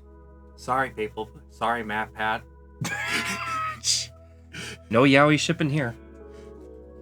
But back to what the fuck was I talking about? They're back to their story. They're setting them up. Their characterizations, especially what led into them. So the big thing about Bane's character was just dealing with like all these emotions that I now felt and had nowhere to go with. Mm-hmm. So I made this character who basically went through all of the traumas I went through as a kid and repeated them. This was me coming to terms with, hey, I think I remember approaching you about some of this stuff and being like, wait, did your guardians not punish you like this? And then you looked at me and just asked if I was okay. We had both on and off with that. Well, for each other, because it was like, you were like, wait, your father doesn't beat the crap out of you? I'm like, I don't have a dad. And you're like, you don't have a dad? And I was like, please don't make fun of me for that like the church did. Wait, the church made fun of you? Like we back and forth off of each other, and it just turned into like, even when we were 14, we were like beers at a bar buddies. And eventually we both realized, we've got some unhealthy families and coping mechanisms. Oh god, you just gave me a horrible idea. No freezer. No freezer, I'm a good boy. Oh, we don't want to talk about that. That's sensitive topics. Anyway. Yeah. You were thinking on that here to the what? With especially with how you brought up some of the things with your past. Catholics versus the Lutherans. Jesus. Yeah. Oh boy. Yeah. You know, We could just go to their door, leave a Wanna be a Mormon? No. Witness to. Oh no! I was gonna do the Hellsinger Bridge reference. Is like, I have an idea. We could write a strongly worded letter. You could even nail it to their door, like a Protestant. Listen here. God. Excuse me, how in the blood-soaked Protestant hell did you avoid that? Fuck you, that's how. Yeah, as similar as the religions are, they do not get along. No, they don't. Like, I just think of that Family episode where they're like, you know what? Everybody got along until religion happened. I like you and have no reason to fight you. I like you and have no reason to fight you. Hey, did you hear about that magic baby that was born in Bethlehem? I mean, Yeah. they were actually right on the money with that one, though. Yeah. It was, the path of early Christianity was not good. Oh. Pretty much, yeah. Well, okay, hold on. I will never actually like go out of my way to antagonize someone because of their beliefs. I would not. Yeah. The part where I have a problem is when people like force feed their religious opinions on other people, and it's like I don't want that. Amusingly, if I may happen to say, one really good thing that actually stemmed with Christianity, they are actually the reason why all of the texts for Norse mythology have been saved. Yeah. Listen, you got to save your text, we get to save ours. No, it wasn't even that. They realized the importance of preserving what was once an oral history. Mm-hmm. And they went out of their way to happen to make sure that the text that they could happen to be able to get, and all the history that they could happen to find out, was transcribed down. A lot was lost, but at the same time, compared to like the Celtics or with the Germanic religions that happened to be prominent before, Maybe we shouldn't burn all these books. yeah. I mean, how much do we know about the Druids nowadays? Not as much as I'd like to. And there's no way to get back that information nowadays. Which is funny that we're talking on this because this character was like a big like worldview eye-opener for me writing for him because so this was the first character I wrote. Okay. Let me do a little rewinding and catching up here. So y'all remember I said that Vestarai's story ended by forcing Tenebra out of his body and sending him to another universe and then dying. Mm-hmm. Which is what he wanted. He just done. He was just done. Yeah. And Bane, at that point in time in a different universe, had just been conceived. Not even born, conceived. And he was born with Tenebra in his body, which gave him an advantage that Vestarai never had. He never had the aversion. Completely perfect meld from birth. So Bane could tap into all of Tenebra's power. But he didn't know how, and at the time frame, Tenebra was dormant from shock of being warped. Bane started in a healthy family with a very loving mother, but a not so accepting father. The father was... I had to dig like really, really hard into religious text and concepts for this one, because I wanted to make specifically sure that I didn't offend anybody with this story. Like, we talked about zealots before and how Vestarai was a zealot. Bane's father was a zealot. And why am I hearing crowd control coins being purchased? I'm not even playing crowd control. They're prepping.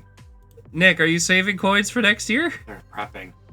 Thank you for buying the coins. I appreciate that. Too bad we couldn't have given them a Black Friday discount on some stuff. I wish. Yeah, that would have been actually a really good thing. Just like a little Black Friday thing. Even like, say, 30% discount. Yeah, I know. I wish I could do that. Yeah. And if y'all are wondering why I have it up, even though I'm not playing a crowd control game, it is specifically for that purpose. Yeah. It is so y'all can, like... Stockpile and stockpile coins, because I know some people are like, I have coins for crowd. Gotta start saving up. Exactly. Yeah. Like, did you see what the video I sent you with the block box? So yes. Oh my God. What his community did to him. Oh, that was terrible. At the same time, Y'all are pooling stuff. well, not even just that. The part where He happened to get to the checkpoint right before Crosser, and they kept on killing him in a row before he could get to the next room. He's just like, oh, come on, I just walked 5 feet. And he literally stopped at the door. He's like, I'm just waiting for one of you. I know one of you's going to get it. Ooh, fucking called it.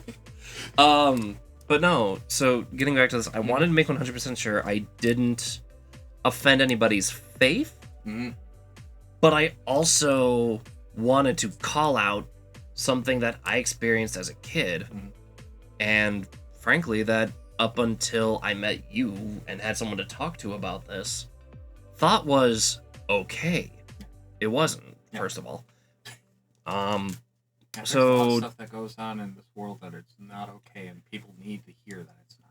Story time in the 90s. I'm an old man. Let me get your walker for you, young whippersnapper. Jesus Christ, all these new kids and their AirPods. Jesus Christ. They can't hear shit. They think I've got bad hearing. What?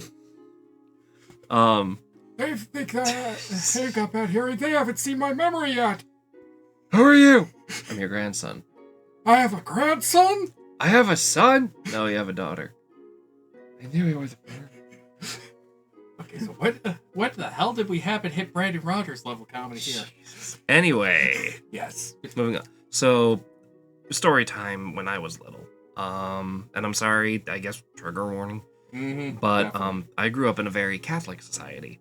And my mother was kind enough to give me a choice, because I got to experience both the good and bad of people who followed faith. I got to experience the people who believed in God and would like save up money. The people that use faith as a reason to help others. Yes, to give food for people who are homeless.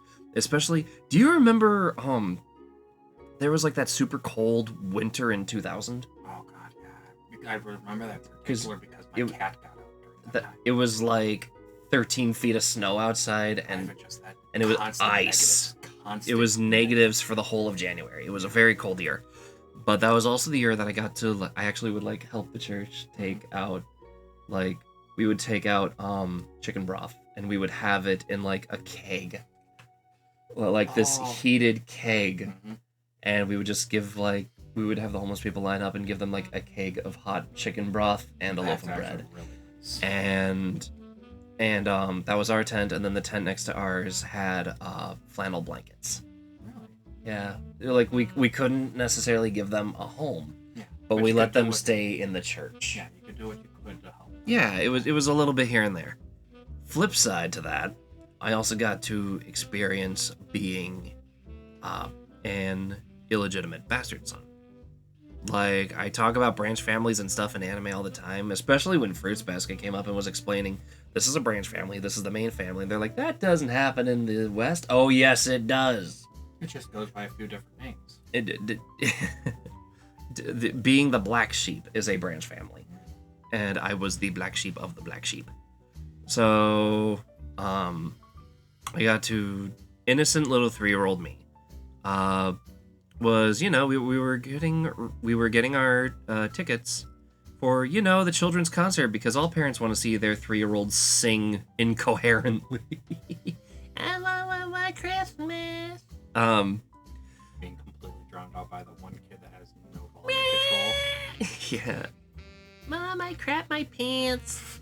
Anyway, the priest was handing out tickets, and I, being the naive 3-year-old that I was, got 2 tickets, one for each parent. And I just gave him one back because my life has always been my mom and I. Like, I have my grandmother, I have my uncle, but my mom was my immediate family. Yeah. And when I gave him the ticket back, he was like, why are you giving me this? It's like, you can give it to someone else. Maybe a grandparent wants to come or something. I'm like, well, what about you? It was like, it would just be my mom. And they're like, well, what about your dad? And I just said, I don't have a dad. And he very loudly, echoing in the church, said, you don't have a dad? And the entirety of, like, my school and my church community, like, shunned me for that. Even when I would help with the church services, I was doing, like, most of the muscle labor and not talking. So, yes, like, we were doing good things, but also there was a lot of hypocrisy and stuff. And it wasn't until I was almost 17 that I came forward with it. Like, when I say I was shunned, I mean there were teachers that would give me detention for no reason. There were teachers that would punish me more than the other kids. I got denied use of the bathroom and actually pissed myself in class because the teacher just refused to believe. Ever wonder why I got so good at math? It's because I was playing Number Crunchers 50 levels ahead of everybody else. Trust me. The teacher said I could leave if I finished that level. You did it too fast. Finish another level. You did it too fast. Finish another. What did you do? I had to use the bathroom, sir. I'm just, sitting in those already uncomfortable plastic chairs. And then I got detention for that. And my mother came in. They didn't even give me a new pair of pants. They just sprayed me off with a hose. Yeah. That was a really bad day. And I'm not, again, this isn't me giving pity party. Thank you, Scarlett. This isn't a pity party. Xeshire had a really rough childhood. So did a lot of people. Yeah. And the whole thing I wanted to bring forward with Bane was calling out how do I phrase this? Specifically, calling out the hypocrisy and abuse of the words of religious text to favor personal motives, which is something that has been done throughout history. Like, what happened to me is a small example. Oh, yeah. Compared to the conquistadors. Yes, this painting is totally Jesus. This is our God. You will respect him now. I'm gonna say this, but kind of a joking thing to it too. But in a way, Hell in a Handbasket was about that same exact topic. Yeah, it was calling out the. Sorry, this is bothering me. I want to put one more bang right here. Yeah. But yeah. Hypocrisy in the usage of religion for either self-gain or for pushing personal ideology. Personal prerogatives. Is a huge issue. And that was something I am called out with the first story arc of this character. And the whole thing is the father and mother saw this cursed birthmark that covered the same eye that Xeshire covered. And so they just assumed their child was demonic. So and I mean, it turned out that he really was, but details. It led to his father choosing his church over his own family. And his mother realized there was nothing she could do to save him. So she basically shoved him out the back door and then barricaded them in the house and burned the house. So, and Bane is 6 when this is happening. He runs away, and he manages to hide in a warehouse where he finds a bunch of other orphan kids.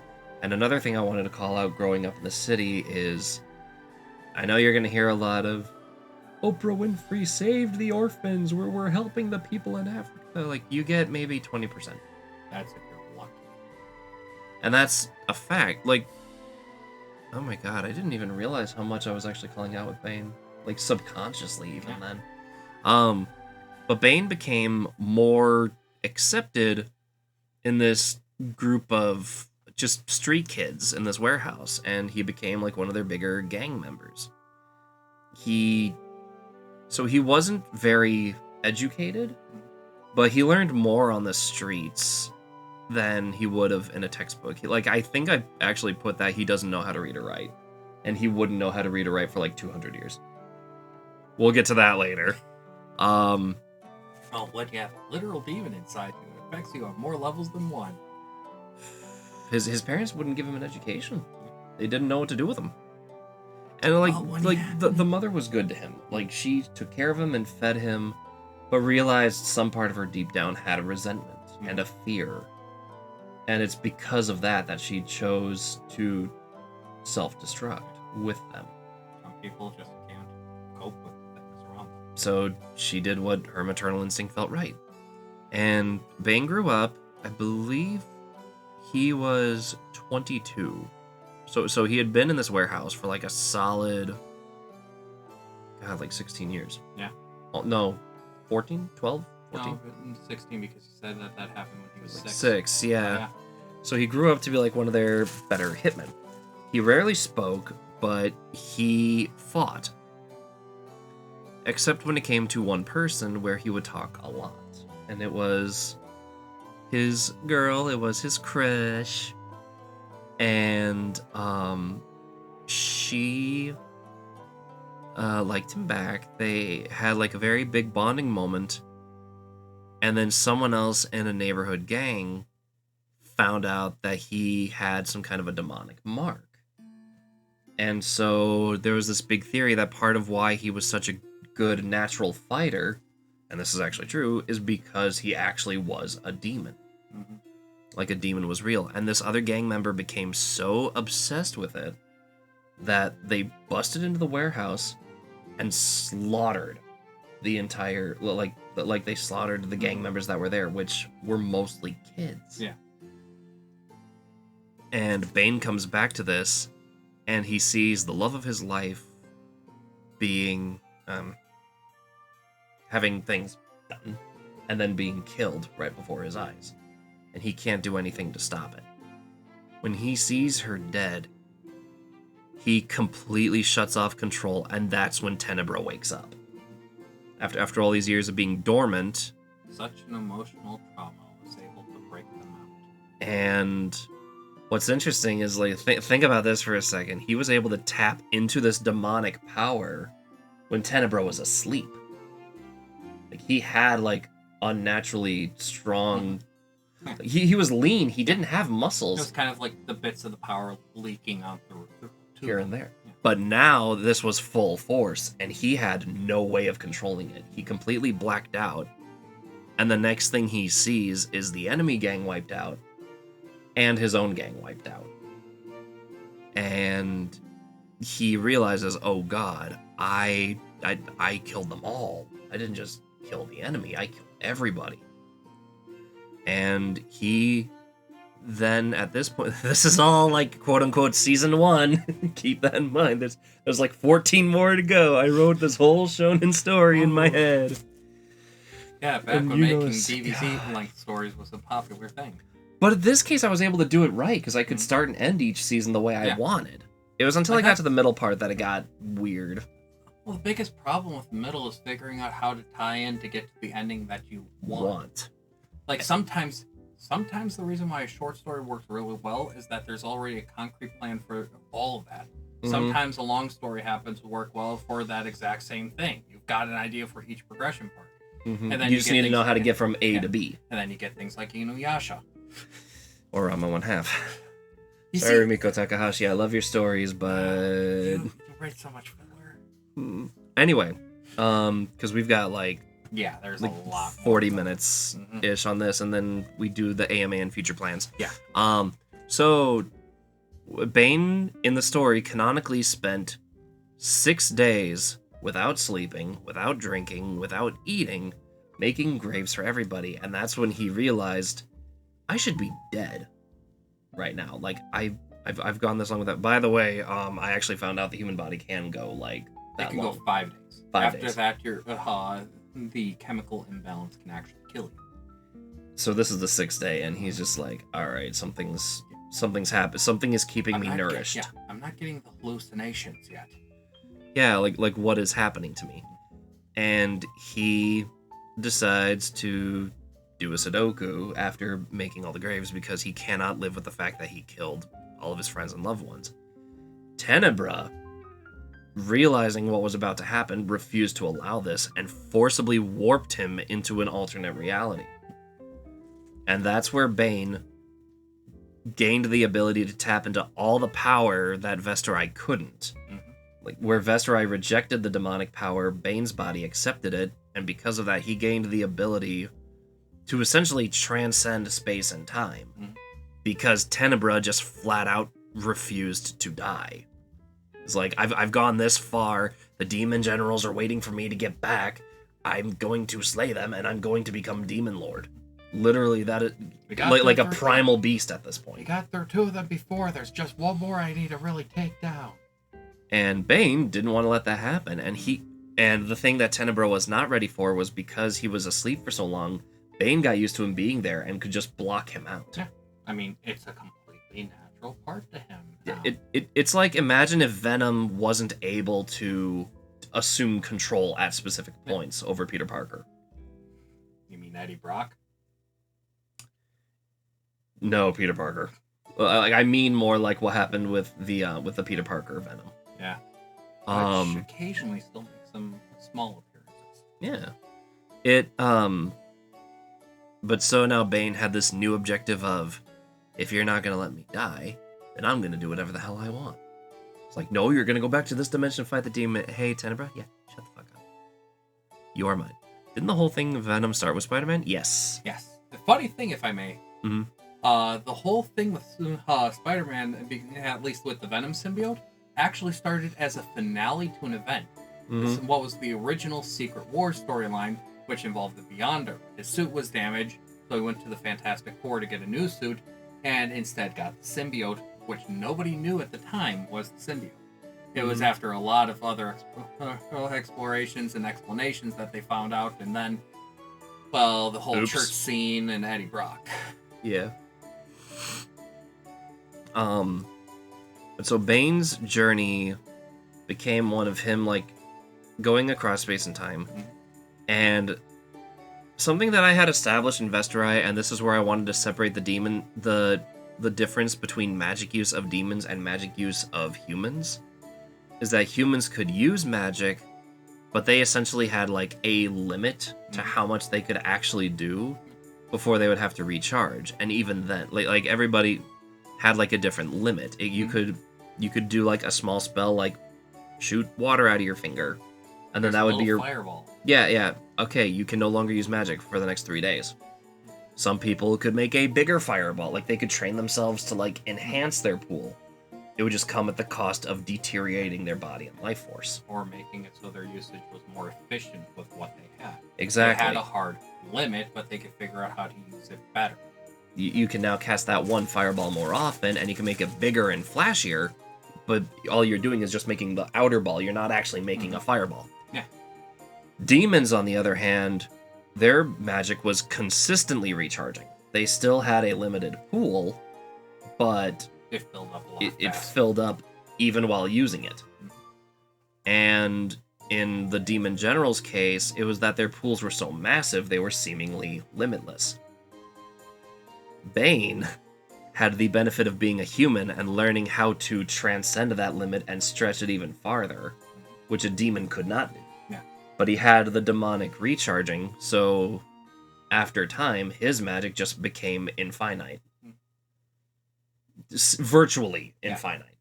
There was still there was like 2 periods where he was without magic and had to, but even then he learned how to use his wits, and all he'd have to do was wait like 5 minutes and then he could cast another spell. Yeah, a big one at that.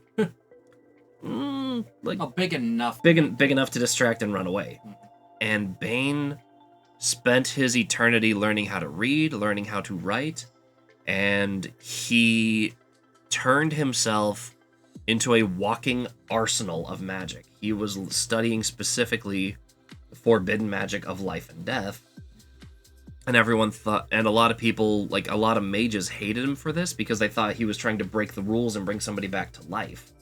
And then they realized, no, he's looking for a way to die. Because he's lived his life. He's done. Yeah. Again, similar tragedy to what happened with Vestrai, but in Bane's case, it's less the I give up and I'm done. It's more the I have nothing left to lose. And so he became a side character to a lot of other people's stories along the way. And this sentiment finally carried on to one more character before Xeshire. There was one more Looks like character. You're gonna have to expand the canvas soon. Nope, this is the last one. And then we have like a weird loop here. So Bane finally starting to have trouble with Tenebra, who's getting a little too rambunctious, and realizing that if he is going to kick the bucket, he needs to get Tenebra out. Yep. Similar to what Vesterai did.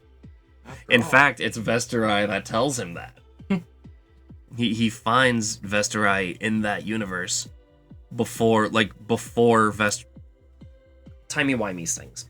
He encounters Vesterai before he meets his assistant and Vesterai's story, written story, begins. Okay. So, first of all, Tenebra seeing Tenebra, that's kind of weird. Yeah. But also, that also goes to show how crazy Vesterai got at the end. He knew what would happen if he sent Tenebra to an alternate world. Gotta have backup plans. He just didn't care. Well, I mean, when you happen to reach the end of your rope, it doesn't matter how you happen to reach it at that point. You're going to happen to reach it. So, what's interesting is that gave Bane the idea of, what if I didn't die, but I died? Air quotes. And he took all of the magic that he had and imploded and shattered his soul into all these separate pieces, shattering Tenebra's soul with his own. And that created, accidentally, an empty husk by the name of Nanashi, which literally just meant no name. Actually, funny thing. You see, as with you starting with Nocturne recently, guess what the name of SMT4 Apocalypse's character is? Nanashi? Yep. That's hilarious, actually. And they happen to have heterochronia and an unnatural type of it. Oh, that's hilarious. It's very. And funny thing, they're a character that happens to not either be truly dead or alive.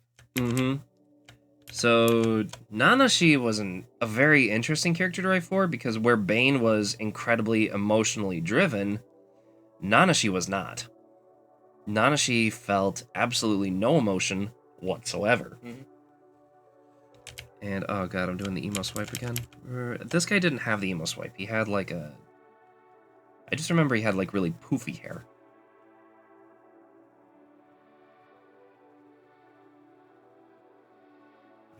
He had the...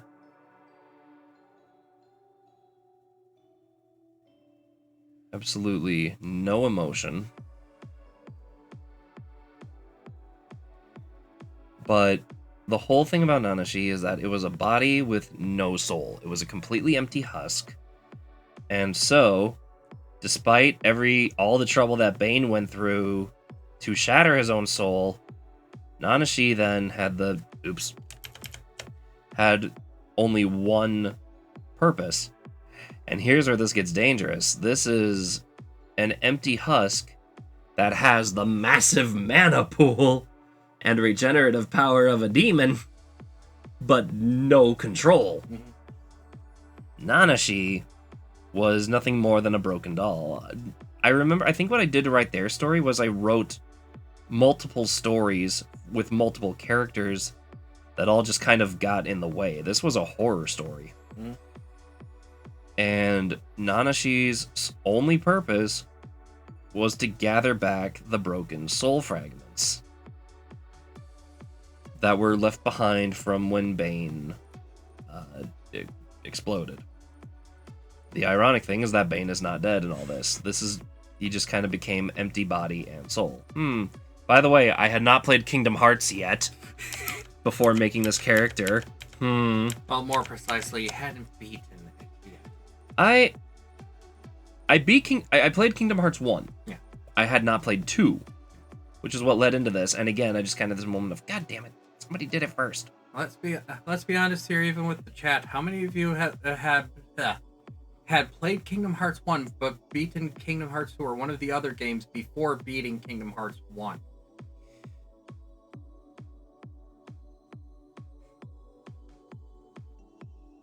Sure, it might have been the story that started it all, but there's a reason why we happen to enjoy some of the improvements more so. details are hard to draw. Drawing an emotionless character is surprisingly difficult. It kind of is, but for some reason that seems to be my specialty. Just broken. Characters that happen to just reach that snapping point. And the thing is, this isn't even a character that per se snapped. Yeah. This is just... They never had it. They never had it to begin with. Mm-hmm. Oh boy, I need to shrink this immediately. Yeah, Just a little bit. Just a little. But Nanashi... This is where this gets interesting, because Nanashi's sole prerogative was to get the soul back. And for the longest point in time, it's like, hold on, you're undoing what your heart did. Why are you doing this? And what had happened was they had gathered the soul pieces, but not fused with them yet. Mm-hmm. And they were able to completely remove Tenebra from their body. Yeah, I remember this guy actually having a really boring design now that I think about it. Good lord, I put no love into this character whatsoever. Yeah, there we go. I say no love, and then here we are. And, so they had... Their whole purpose was to carry on until all the soul fragments were found, and then their story was very short. It lasted all of, like, what would have been maybe one season. Yeah. And afterwards, they had reforged the soul fragments of Bane and became Bane once more. And after plucking out every bit of Tenebra that they could. It's not an easy thing when something happens to be fused with you for that long, and especially from that early. Mm-hmm. I actually did like the coat I designed him with, though. It had like the pauldron jacket. Which, funny story. This was during the pauldron phase. Mm-hmm. But also, funny story. Something I kind of glossed over. I mentioned that Bane studied all of this magic. The way he did it was because this great universal council of mages essentially scouted him and plucked him out of space and time. And said, hey, you've got all this omnipotent power. Put it to good use. Mm-hmm. And Bane, not really having anything better to do, just kind of went, I mean... It's not like I'm planning on being here for very long. Yeah. But he doesn't happen to be too strongly attached to anything, so you could just say, okay. But moreover, they were like, okay, you help us, we'll help you research any magic you want. Mm-hmm. And that's where he made enemies. Because they're like, okay, we said any magic you want. But you're asking for some pretty forbidden stuff there. Like, only gods can mess with life and death. And he's just like, what are you planning on doing with this? Dying? What? And that was the other thing, is only a select few members of the council actually knew that's what he was after. Mm-hmm. And so they would purposely give him the wrong information, because they benefited from him being there. They were able to siphon the magic out of him and use it for their own gain. And he figured that out and basically was just like, alright, if you're not going to give me what I want, I'm just going to take it. I mean, who's going to stop me? Yeah, who can? Who can stop me? And this is where I realized writing an overpowered character can get really boring really fast. So I balanced his overpowered with his lack of intelligence, which he immediately was like, okay, I need to get smarter. An overpowered character is best in only a handful of situations. When there's a strong weakness to them. When there's comedy.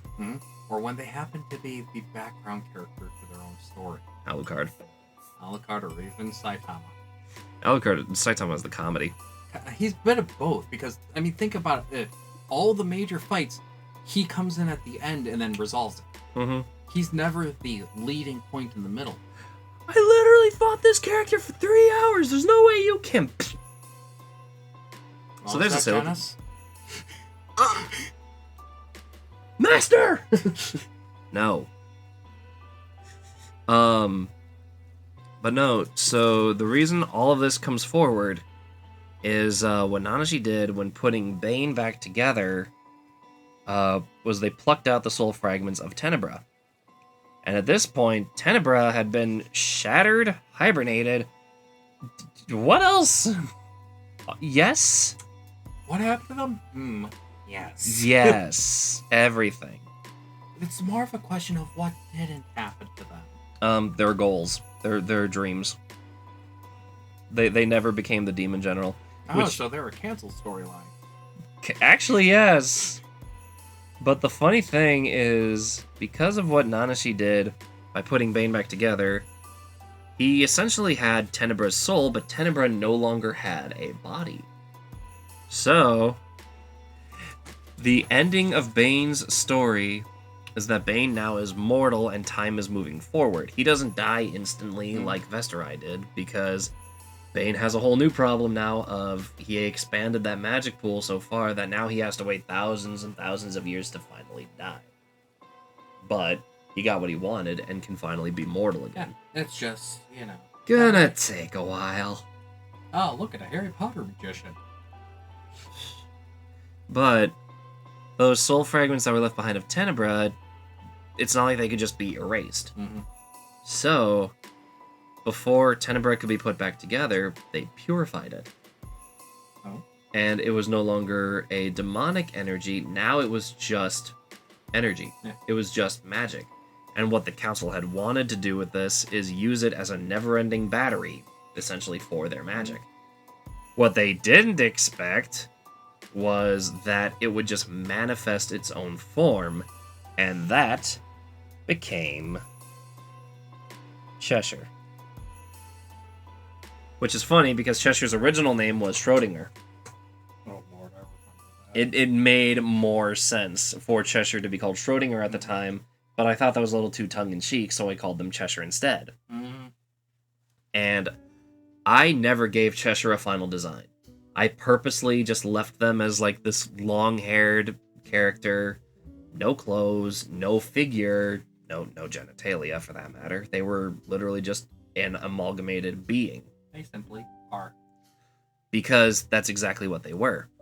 However, the thing that made Cheshire different from Nanashi is that because Tenebra had been in Bane's body for so long, they absorbed like bits and pieces of memories across all of these characters, all the people that they encountered, and they were just kind of sitting in this blank slate of, okay, I know how to use magic, I know how to do all these things.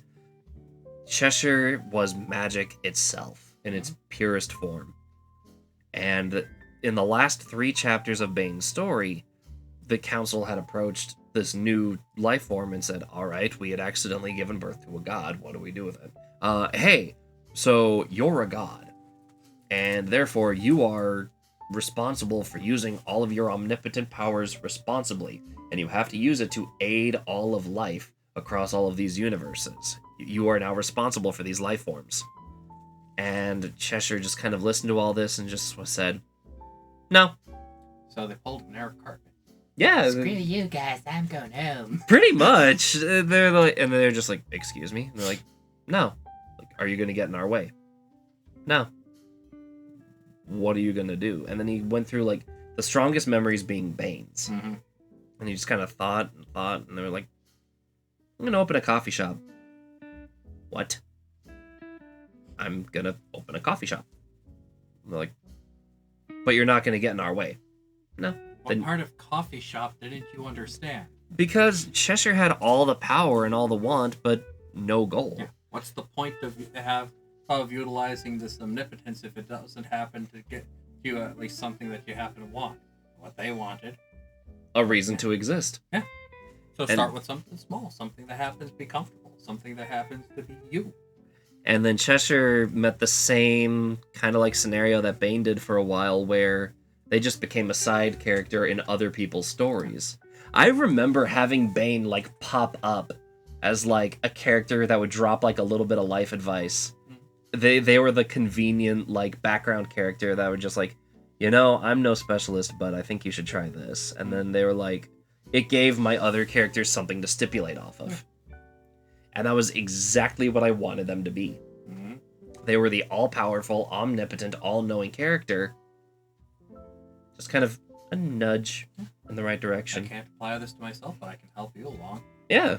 Look, I don't need this anymore. Just remember, people, don't happen to prep your tea at over 70 degrees Celsius. So I should, like, approach my life without overdoing it. Well, I mean, if you want to have it take it that way, sure. So that's gonna be $350. $350? No, 350 yen. I'm sorry, where am I I? can do you 350 rubles. And then finally just was like, I mean, $3.50. Yes, that's what I said. But the thing is, like, Cheshire had no personality, and that's what made them, like, interesting in my head. I just had nowhere to go with that. So they became this really fun, like, trickster character. I could help you, I could hurt you, I could do anything, because literally I am, and I'm not. I'm here, I'm there, I'm everywhere. I simply am, but am not. Mm-hmm. And that's what led to this. Now Cheshire's a Twitch streamer. Mm-hmm. Look at this, they're playing through the real world. When will they have the crossover with Popeye? Joke's on you, I was the spinach. Dun, dun, dun. Wait, does that mean like Don't question it. People need to stop eating my tail as it is, okay? It's not cotton candy. Question is, did they like it? Anyway.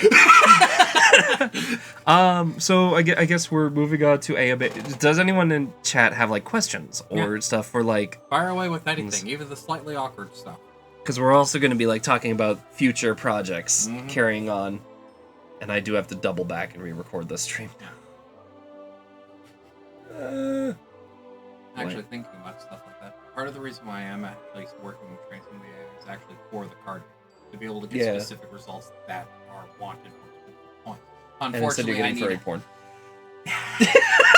I apparently need to retrain that thing with some very vehement zealotry against it. Yeah. Meanwhile, the AI is like, yes, train me harder. Well, apparently I need to remove the Catholic Church from it. No more crowd control coins. Oh no. Oh no, you're prepping. While you guys like ready up any questions that you might have, Oh no, you're really prepping. I mean, I benefit from the biddies now, Yes, so you thank do, you. but at the same time, Thank be you. worried. Be afraid. That's 3 in a row. Oh no. Even if you guys are just watching advertisements, I still get that payment as biddies. So Really? yeah, Huh. That's actually nice. So thank you. Mm-hmm.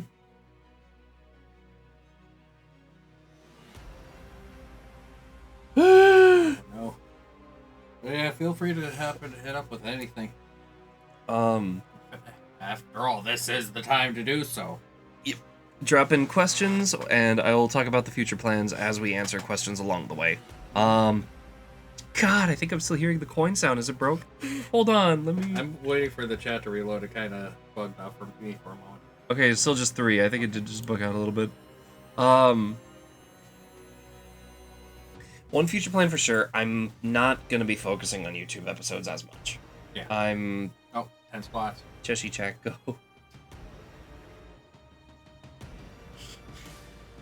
Alright, here, let me just make a space for this. Ow.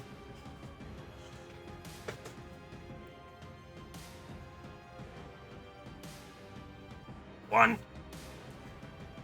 Two. 3. You don't have to do it with me. 4. 5. 6. 7. 8. 9. 10. Oh, And... and I just sat on my ball. Ow! Well, he definitely knows where they are now. Oh! Good morning, Vietnam. Oh. Did you really just say it like that? Ooh. Ooh, you okay, Bean? Oh, his bean's not okay. I was gonna say, this bean is okay, those beans not so much. Ooh. God damn it. Let me recover! No. Also, I don't have anywhere to sit up. You're in my sit-up spot. Well, go ahead. Alright, fine. No pain, no gains. Listen, that's not a pain I need to gain from. They don't need to get any bigger. Here. You can suffer, chat. Suffering chat, please. I'm just going to happen to help them make you suffer. God. Isn't that right, everyone? Since we're done with that sketch, do you mind, setting the screen back to extend so we can go back to the lovely I'm trying to remember how 1980? to properly do that. Windows P. Thought so, but... Okay. Oh, God. There. And then you can probably just... I'll take care of the tablet. Yeah. Welcome to the new setups, by the way. You can be the one to confirm this. Ready? Yep. Here's the second one going into the 2. third quarter. As he happens to go down, but he's back up! You can tell I'm going more hardcore with yeah. this, though. Yeah, he's actually doing it. Don't worry, people. There's number 4. I'm not just doing those 40 angle crunches. Now I'm doing like a full 180. I'd say it's about Like a 1. like a 120, yeah. Point is, I'm doing the more hardcore ones now. Yeah. So, hey. Now, the only way to happen to make this a little better is happen to get a weighted bar over the legs to happen to keep them completely in place. Yeah, that's not gonna happen. Yeah, up I here. know. What am Not I at up now? here. 4? Oh, you're past 4. You're about 8. Am I? Yeah. 9. You're talking so much that it's not hard to happen to keep up with everything. 10. There, oh, he's finished. You know what, though? Hang on, before you take the headset off, go ahead. Just... There. That's good core. I'm getting healthier. I'm getting bigger, but I'm getting healthier. God, I almost like snapped on my grandma during the Thanksgiving visit because my mom was trying to point out that I shaved the beard, which I'm sure you noticed right away. Yeah. And they were like, "Yeah, did you notice he lost weight?" And then she was like, "Oh, where?" Ooh. Ouch, Grandma. Ouch. That hurt. Thank you for that. I remember with my grandmother, Mm-hmm. fortunately, the dementia started to get really bad with her. She actually forgot my grandfather's name. I want to get your phone, and are you okay talking about this? Yeah. Okay. Yeah, that's gonna freak out for a minute. Don't worry. Yeah. Future plans while you guys set up your AMA, and while I remember how to feel my testicles. Oh, don't worry, they'll recover in like 5 Okay. minutes. Remember how to not feel them.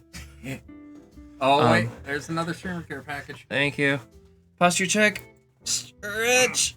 And then I enjoy my thirsty cup. Yep. Cheshire, what the specs of your PC? You built it. 11 hey, i5 1160, 24 gigs of RAM running at 3200, and a 3070 Ti. I don't know what that means. I just know it's good. Pretty much 6 cores, 12 threads running at, I think it was 3.8 gigahertz. I think the only thing you said it needed room for was more RAM. More RAM was definitely one thing, especially like possibly bringing up. 24, that's a bit random. Unfortunately, the CPU cooler happens to block the 4th slot, so we can't get in the 4th. We would just have Otherwise, to it get would've bigger been- ones. Yeah, we would have to, otherwise we could be able to get it to the 32. It was like noticed after. Yeah. Hey, at least every new channel happens to help a bit. Oh, okay. Now that I can actually relax those. So part 1. You guys who've been seeing the crowd control streams and stuff know this. I'm gonna basically just be uploading VODs that are completely unedited, and then I'm gonna start editing best of videos instead. So keep an eye out for those on YouTube, which gives me more time and more room to do art streams, gives me more time and room to do commissions, which is what I really want to gear towards, because I hate to make this about the money, but bills don't pay themselves, and frankly, my job is getting worse.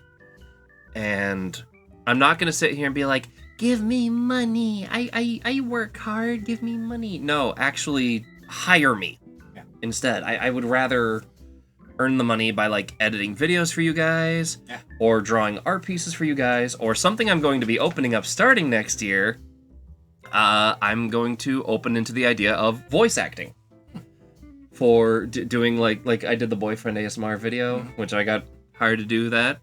I'm thinking of doing not just like ASMR stuff, but if somebody has like a character they want voiced or a sound alert they want done, I can do that. I can use my plethora, my absolute expanding and plethering Soundboard. glorious soundboard There are some good ones. quite happily.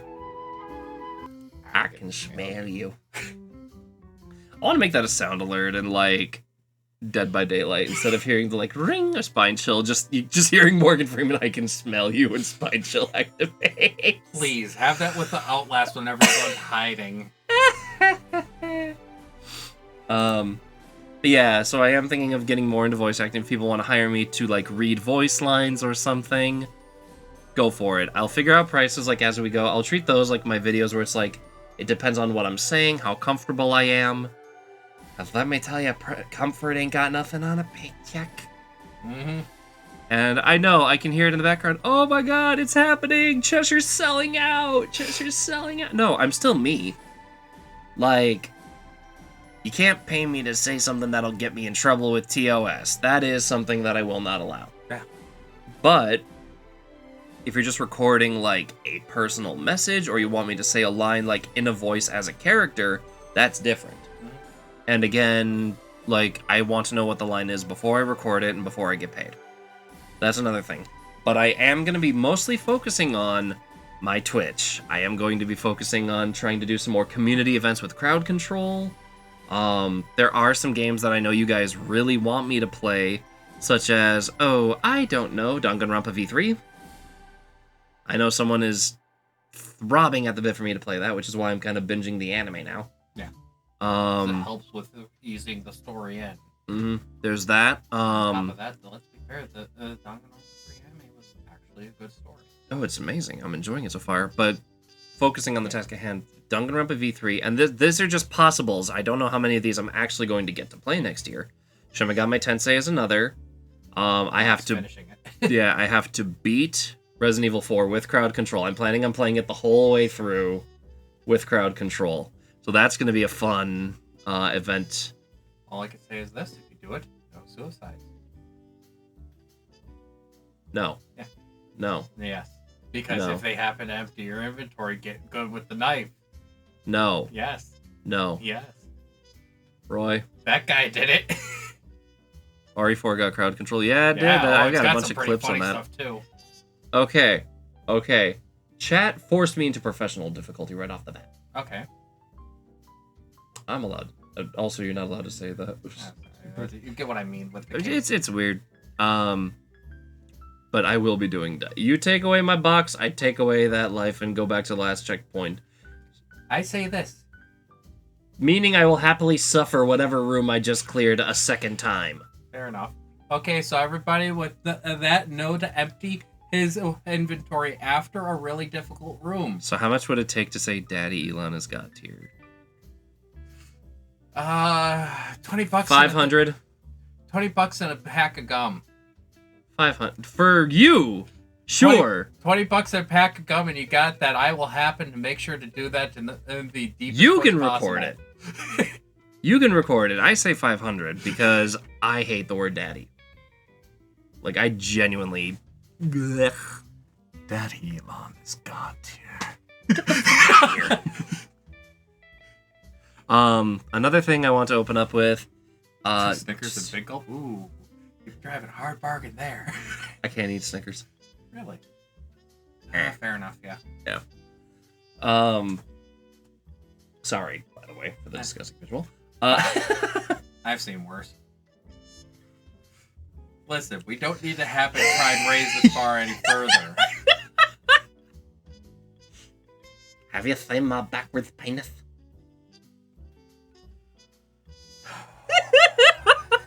That was actually something a friend of mine used to say. Okay, but series names before we get too distracted with that. Danganronpa is one. I'll throw in the pack of cigarettes my dad never actually picked up.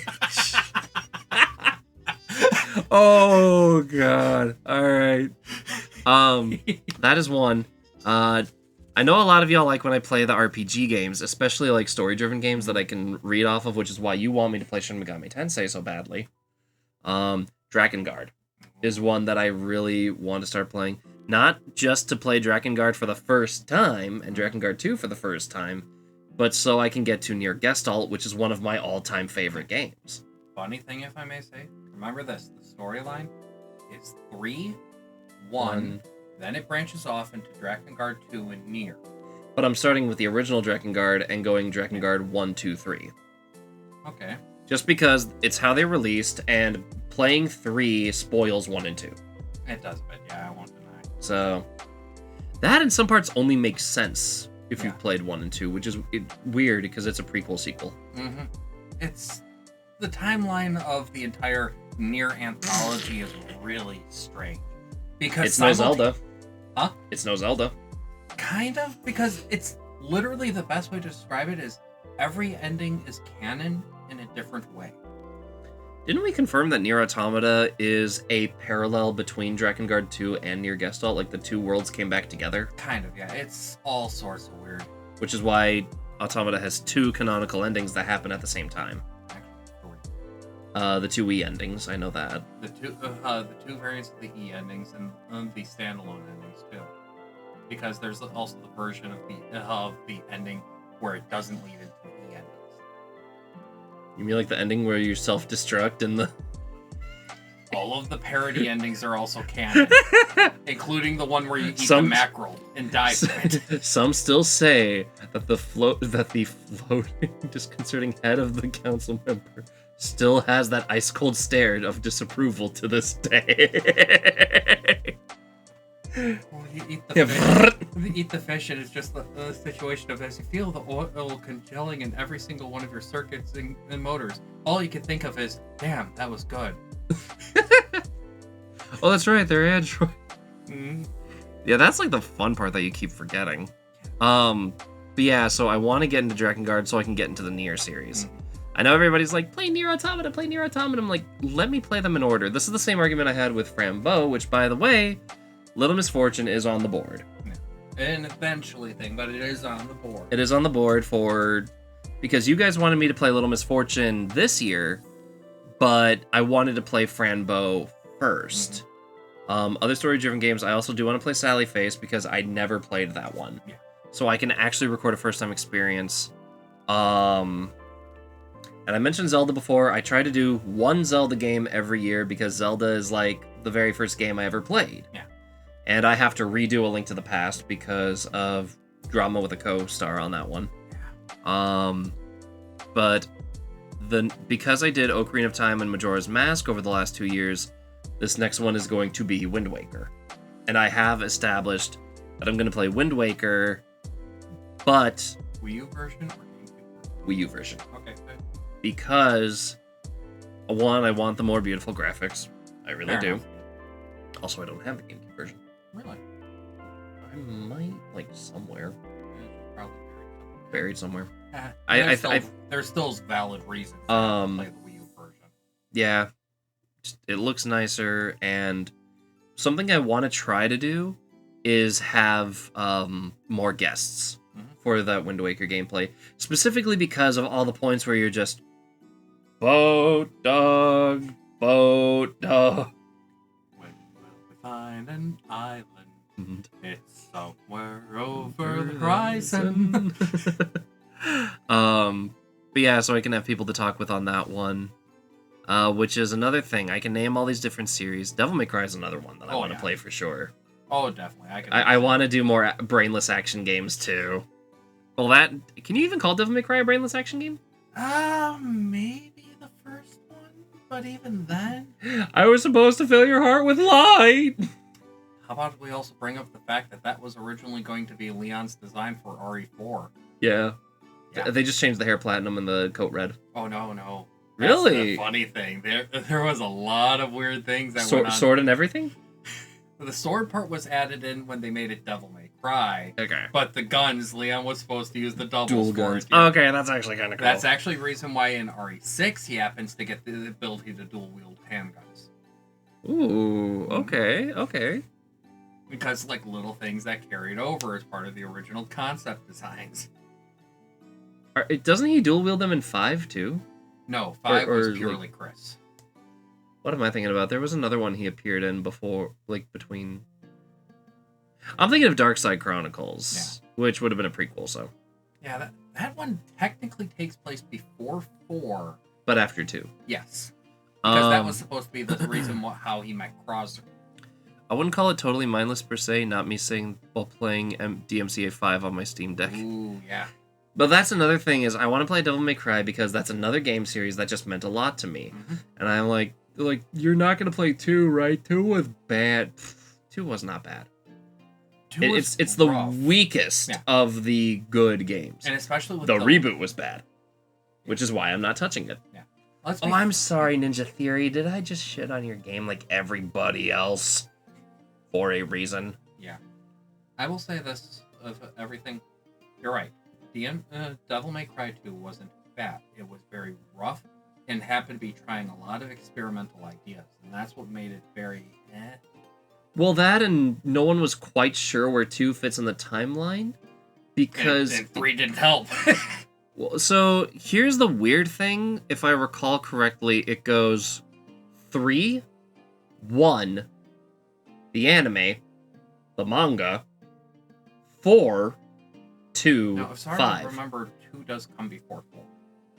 But he talks about his nephew in 2. Yeah. The other weird thing is nobody actually confirmed if it's Dante in Devil May Cry 2. No, there was a bit of a point where you play as Virgil's son, but it is Dante.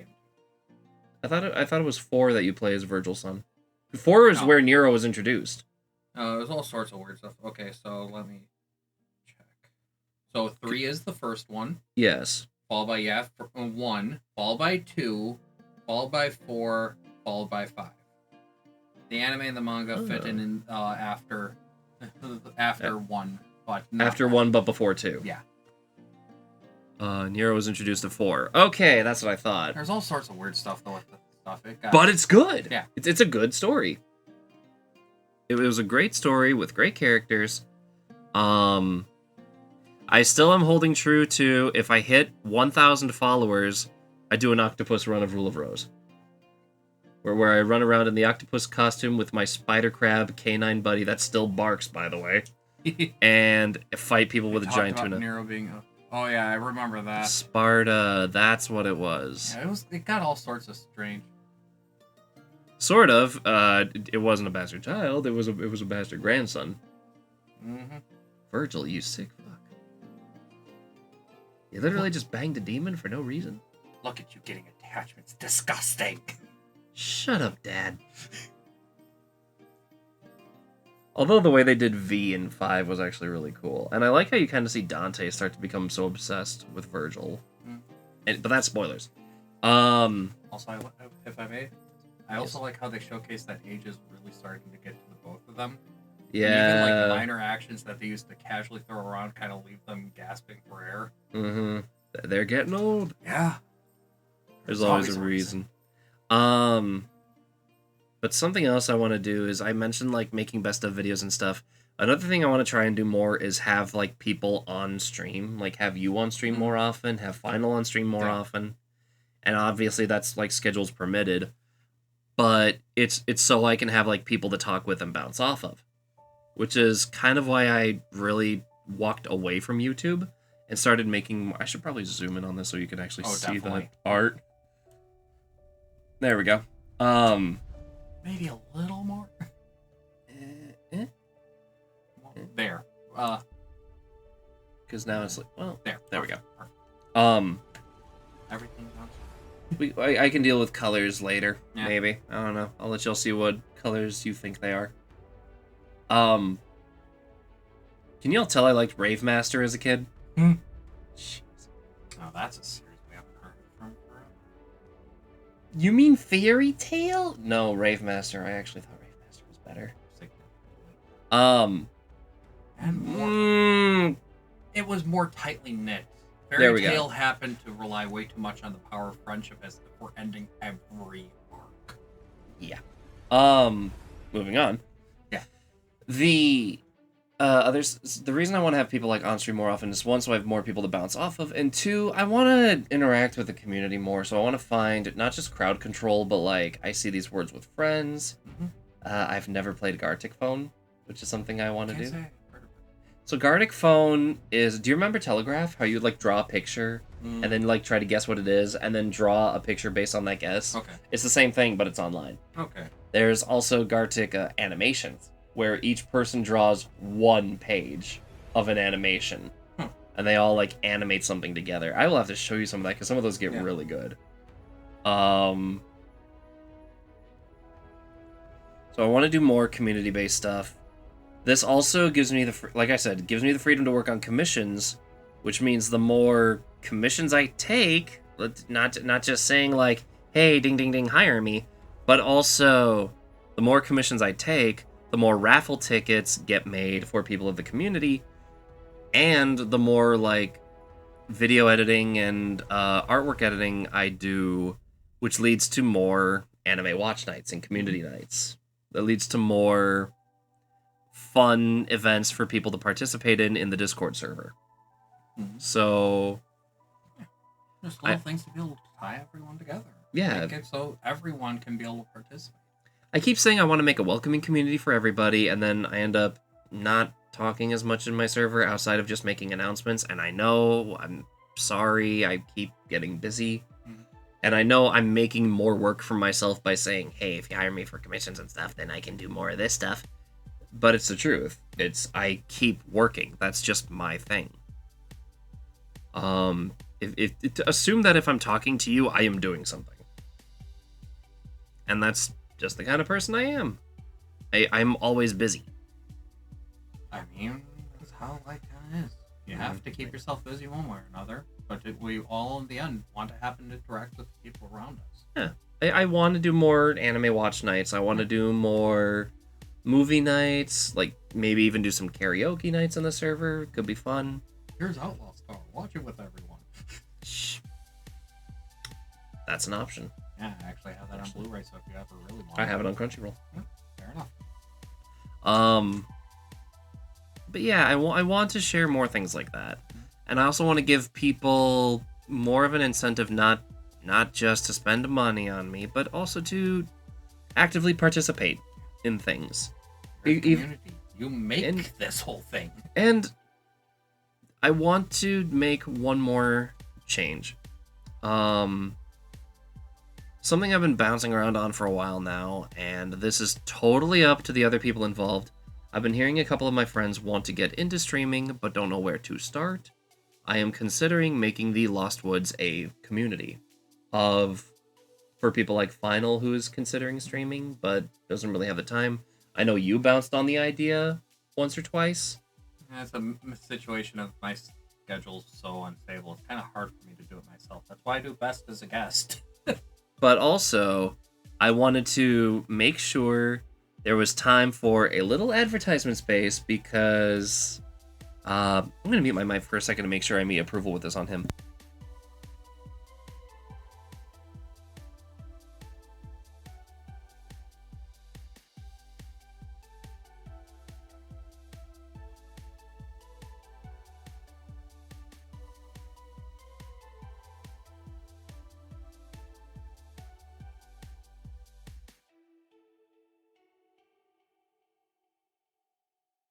All right, I got approval, so I'm going to let Roy take the wheel on something that he has been working on and wanted me to stream and advertise on his behalf. So take it away.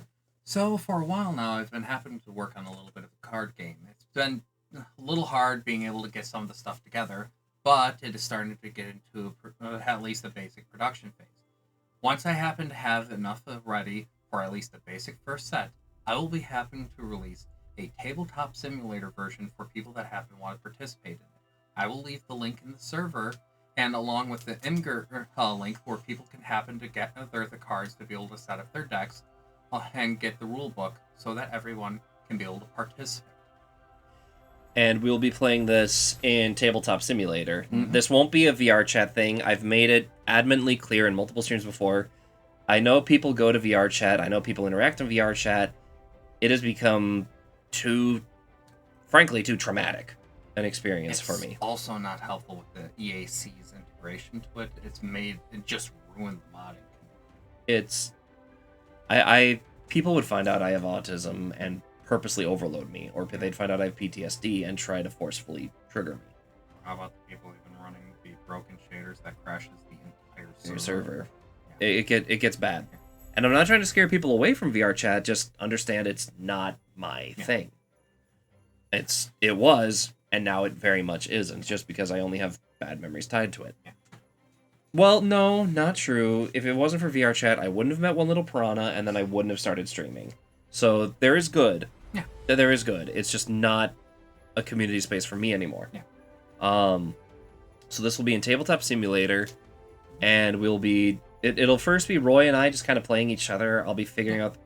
If I may, I don't read rule books. I will make sure to have it to get you up to date. The gameplay style will be very similar to how Magic the Gathering works. A bit of modification, of course, but the basis of it was things like Magic Gathering, Force of Will. Duel Masters. I remember very much Duel Masters was Duel a Masters was huge- an amazing yeah. game. Who ordered your stuff? To play VRC. I mean, some people happen to like it. It's like, Ooh, that's not fun. But yeah, at first it'll be some of us just like the two, but I have at least the basic setup so that up to 4 people can play at a time in the room. Okay. And it's made to be able to support as many people as we want within it. I think we're gonna first do this with you, myself, possibly Final, because he never got to really play Magic the Gathering, and good on him. It's a good way to save money. Oh, a lot. I Okay, have to call an exterminator. Of course, do that right away. Seriously. Yeah. But yeah, so that's going to be something we dip into possibly near the end of next year, if not closer to 2 years from now. It'll be earliest release, at least for this beta test, once it's fully set up, will be about, I would say, August. Setting a deadline for yourself, are we? Not really. It's like the earliest point of release. And it'll probably be later, but August is like the earliest point to expect. So keep an eye on that, and we'll be figuring out a name for this as we go. I actually already do have Oh, you have a name for the card game? Pantheon, Ignite the Soul. Pantheon. Okay. I dig it. I think there is a thing called Pantheon already, though. Probably. Probably. Who knows? I mean, there's a card game for everything. Like there's an Welcome to Snooter Looters R Us. The Cards Against Humanity, except it's about hookers and blow. So Cards Against Humanity. But your mother's involved. So Cards Against Humanity.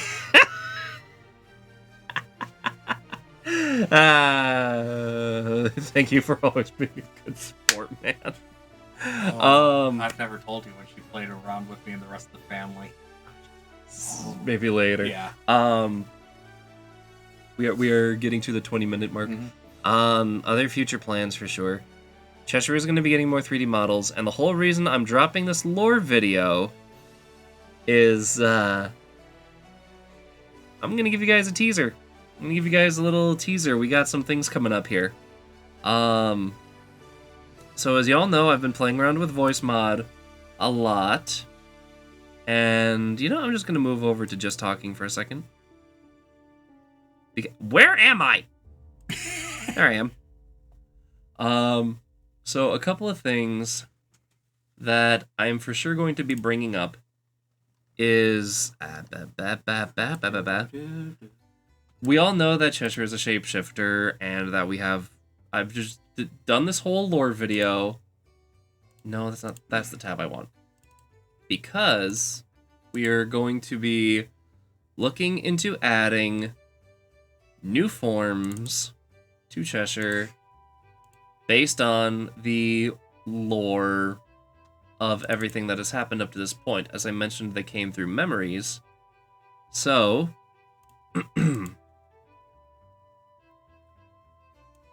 we are going to have multiple forms coming in through here, including Cheshire's male form.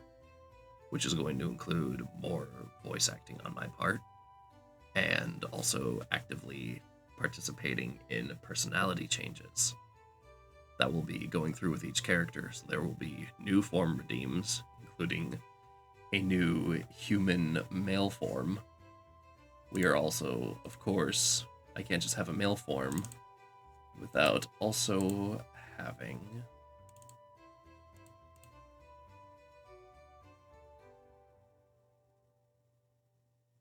a female form, of course. I mean, duh, I had to work super hard on this. Like, really, can you guys just understand? Like, do you guys not understand how much I love and appreciate this community? Like, whatever, it's not like I did it for you guys, okay? I just wanted to work on my art and deal with it because this is happening now.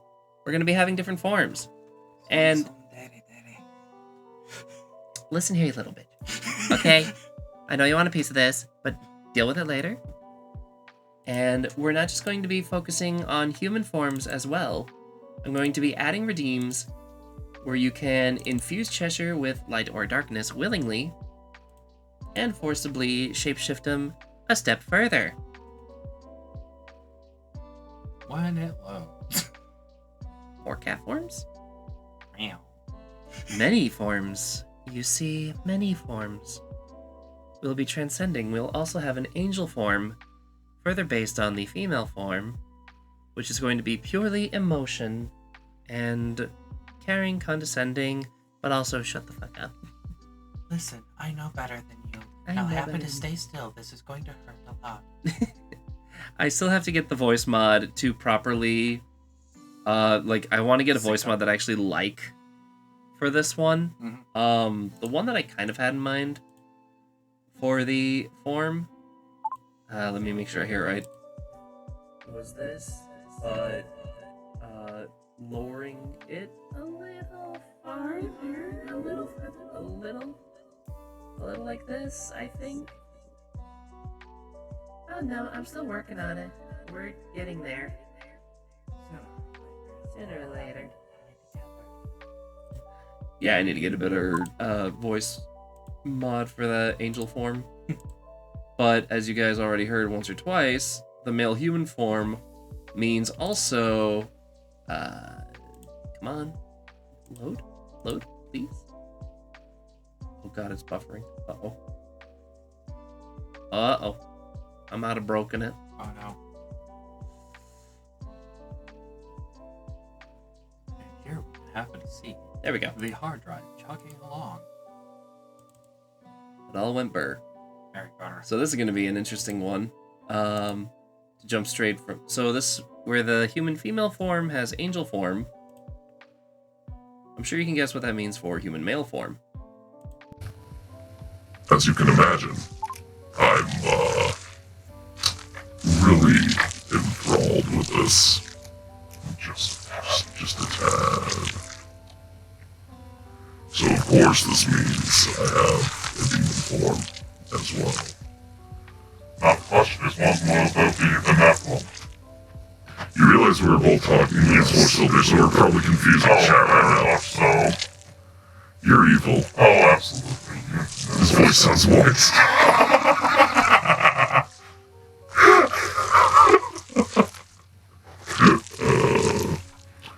But also, I'm actually proud of how this demon form came out.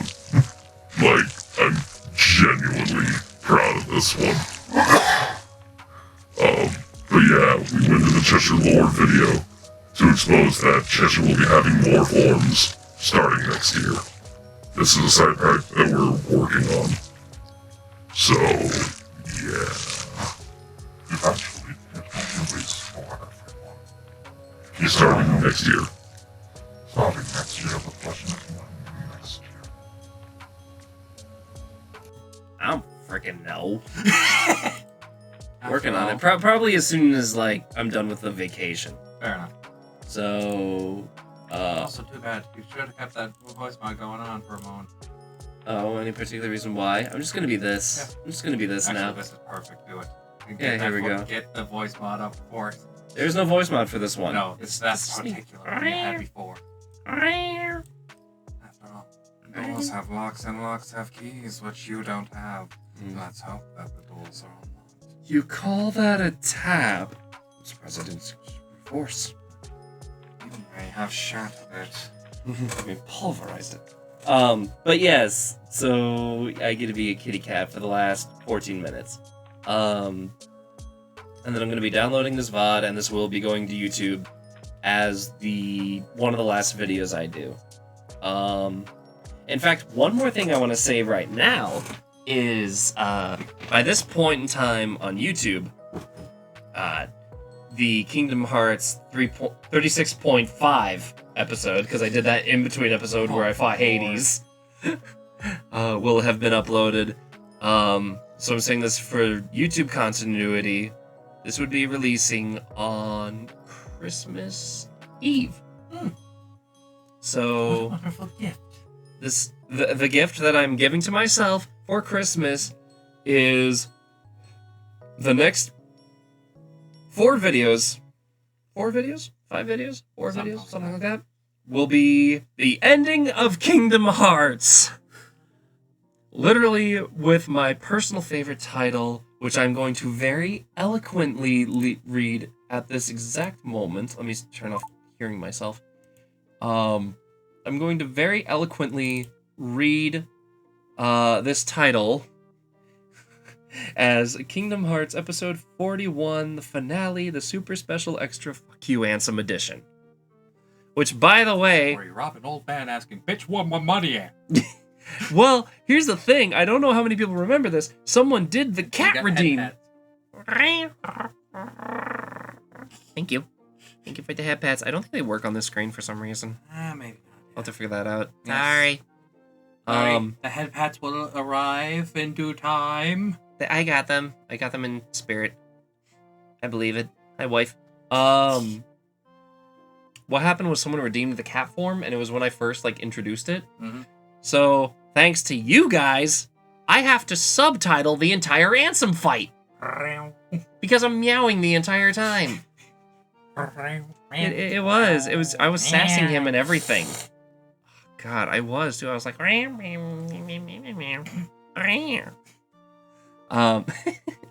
never noticed Kitty gave me little fangies. Aw, they're so cute.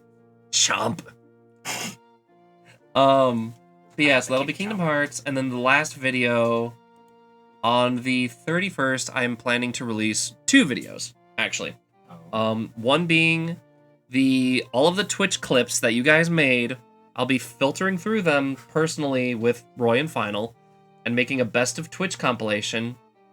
And then, something else that I want to start doing as of next year is I'm going to take, my personal favorite best ofs, and as much as I want to put Danganronpa in this compilation, it is way too long.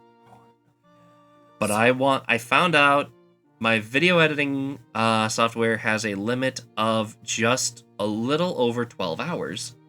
So I started thinking, what if I took my best of compilations and made 12-hour sleeping videos, background noise. I took all of my compilations and put them together into background noise to sleep or study to.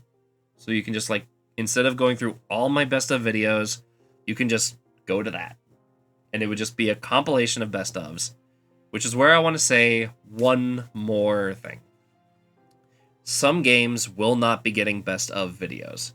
That doesn't necessarily mean these are bad games, but 2 in particular for this year as example, Franbo and Rule of Rose. Those games were so story heavy and so story driven that there wasn't really any jokes or per se best of Cheshire moments. And it's kind of hard to cut little bits out without confusing Yeah, because so much of what had happened required you to know what happened up to that point. And that doesn't just mean knowing the game up to that point, it's specifically knowing me and my reactions up to that point. So that's one.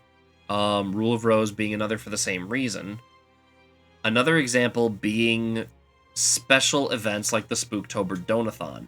I don't have those actually recorded in video files, so there will not be best ofs of, say, Cold Fear or Kuan or those, just because those video files don't exist in my PC anymore.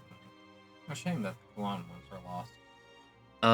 Because what I did is I recorded them, I uploaded them, and I moved on. Mm-hmm. And that's another thing. I'm gonna try to stop making 30-minute episodes. They're going to be whole VODs from here on out. I mean, be fair. We're That's- getting back to the popularity of the hour and a half videos again. Yeah, so I'm gonna be more focusing on Twitch. But the best of videos are still gonna be just a fun side project because I just like editing videos. And this way, if something doesn't get clipped, but I still think it's funny, then it'll still exist somewhere. Mhm. And I can still have fun with it and be like, hey, this is good practice and advertising for the video editing I can do for other people. And this also includes me looking into possibly making TikToks. Because as much as I don't like the platform personally, it's blown up. It's become a very popular platform to make videos on, and I know other people like making TikToks. I've considered making a couple myself. Just make sure not to make that the primary source. Right. It'll just be like a funny, like, once in a while thing. But I've gained the means to make TikToks for other people, so that is something else you can hire me for. Hint, hint. Did I miss anything for, like, future ideas? We talked about the card game, we talked about other games, we talked about more, like, movie and anime nights. Trying to do more community events. That's about it. Yeah. We still have 10 minutes. Does anyone have any, like...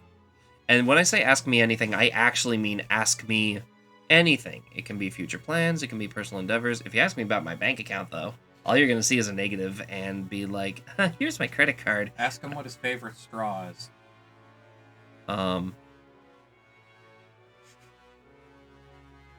You know, I was going to go for the gay answer on that one, but that's too easy. Gotta go with the ridiculous one. The metal swirly straw. How much wood could a Cheshire chuck if a Cheshire could... Could chuck wood. Did I just say could cuck? Yes, could cuck wood, If a obviously. Cheshire could cuck. You're fucking around with the Oak's wife. Oh god, this is Pokemon theories again. How much wood could a Cheshire chuck if a Cheshire could chuck wood? Well, I'm a shapeshifter, so I could literally just yank a forest out of the ground and yeet it. Oh no, there goes Scotland. Scotland? There goes the Netherlands. Today I learned what Cheshire... Absolutely not. Call Cheshire Professor Oak because he's slamming it. I mean, Mr. Mime ain't the only one getting any. I'm just saying. We all saw that beach episode that doesn't exist. Oh, God! Oh lord, talk about interesting Big ol' timing. thank you for the raid as we near the end of the Ask Me Anything stream. Quite the timing there. Literally, we're in the last 5 minutes of Ask Cheshire Any Questions. Oh lord. Hi!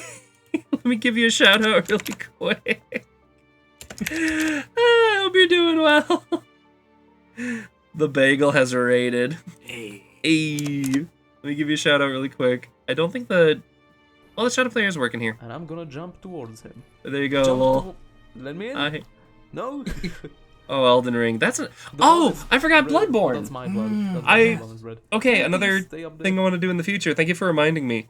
Also, I'm just gonna casually Actually, if I drop can one make of these. One really quick. drop. Yes, I know we weren't exactly the biggest fans of it, but I know some of the community was.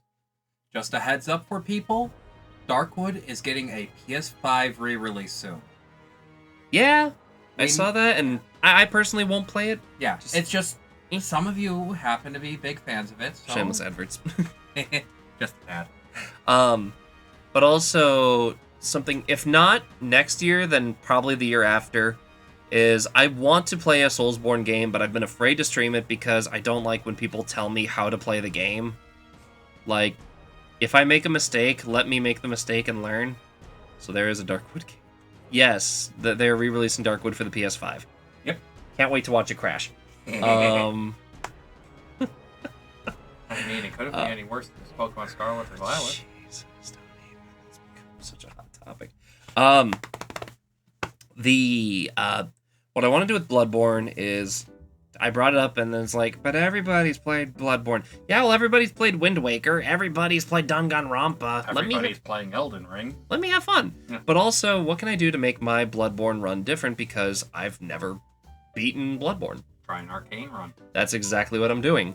So I found out not a lot of people do arcane runs, and I personally, when I played Bloodborne, I never leveled arcane. I was strictly into strength and dexterity. Yeah. Well, let's be So I fair. went with, like, skill early builds. Game, you don't have too many arcane options. And I never got far enough for arcane to really be an option. Yeah. So that's why I'm going to be playing Bloodborne, but I'm going to challenge myself to do an arcane run, which is going to hurt. Oh, it will. I will have to get really good at those critical timings really fast. Yeah. Another game, and I know you're going to be happy to hear this, Oh. if not this year, the next year, Horizon Zero Dawn. I do Okay. want to play more of those open world games, and because I won't be... Hear me out, the biggest reason I haven't done that is because I was focusing on those 30-minute videos, and I didn't want to have 50 30-minute videos of me running away from one robot. So, now that I'm Okay, getting there's a away from Thunderjaw that... here, and there's a Thunderbird, and Where the fuck am I? there's a pack of snap moths. But- Goddamn dementia, where the hell am I? But yeah, so because I'm getting away from YouTube, that gives me room to play more open-ended, open-world games. I might not put those VODs on YouTube. Those might just be ones where I interact with chat and just have a fun time. I mean, I will be Yeah. honest. Horizon is It's an amazing game. It's a amazing game, and it's fun to show it off. It's Breath of the Wild, but fun. It's the game that deserved the Game of the Year, but Breath of the Wild stole from. They sniped it. Oh, Well, because Nintendo releases Zelda game. yeah. Not only that, but it released it in the just the same time frame. literally. Same time frame, same year, same genre. Well, and hear me out. I don't think Breath of the Wild's bad. I actually think Breath of the Wild's an amazing game. I won't deny it. Breath of the Wild is an amazing game, but it is put way too high for where it really is. Because it's Nintendo. Mhm. And it came out right before all of these recent scandals with Nintendo. No kidding. What else? Open-ended games. Into games. So yeah, that leads to Horizon Zero Dawn. That leads to Breath of the Wild as an eventuality, because eventually I'm going to get there. I just got to play a bunch of other Zelda games first. One a year. Okay. Oh, one thing. Hmm. There's also a good reason to have to do Days Gone now, not only just because of that. The movie's coming out. Oh, that's right. So Days Gone is going to be an option. That was on the PS3? That was PS4. That was PS4. Oh boy, I need to update all my consoles. And plus Sam Witwer, Okay, that's right. who most people would happen to know for being Starkiller from the Star Wars Force Unleashed games. Oh yeah. Mm-hmm. That's another one I want to play is like Oh. Star Wars games. Some of them were really good. I just realized we got this far into like, and ask me anything. I'm just going to keep talking. Ask away while we're talking. While we're Seriously, talking, we have 1 minute. people. Actually, Roy, do you have any Cheshire questions while you're here? Not really right now, at least. I suppose you've been here this whole time, but I mean, you're the person I talk to about secret projects.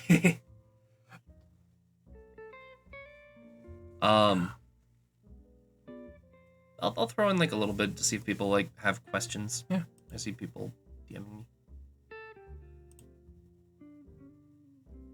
You're allowed to say.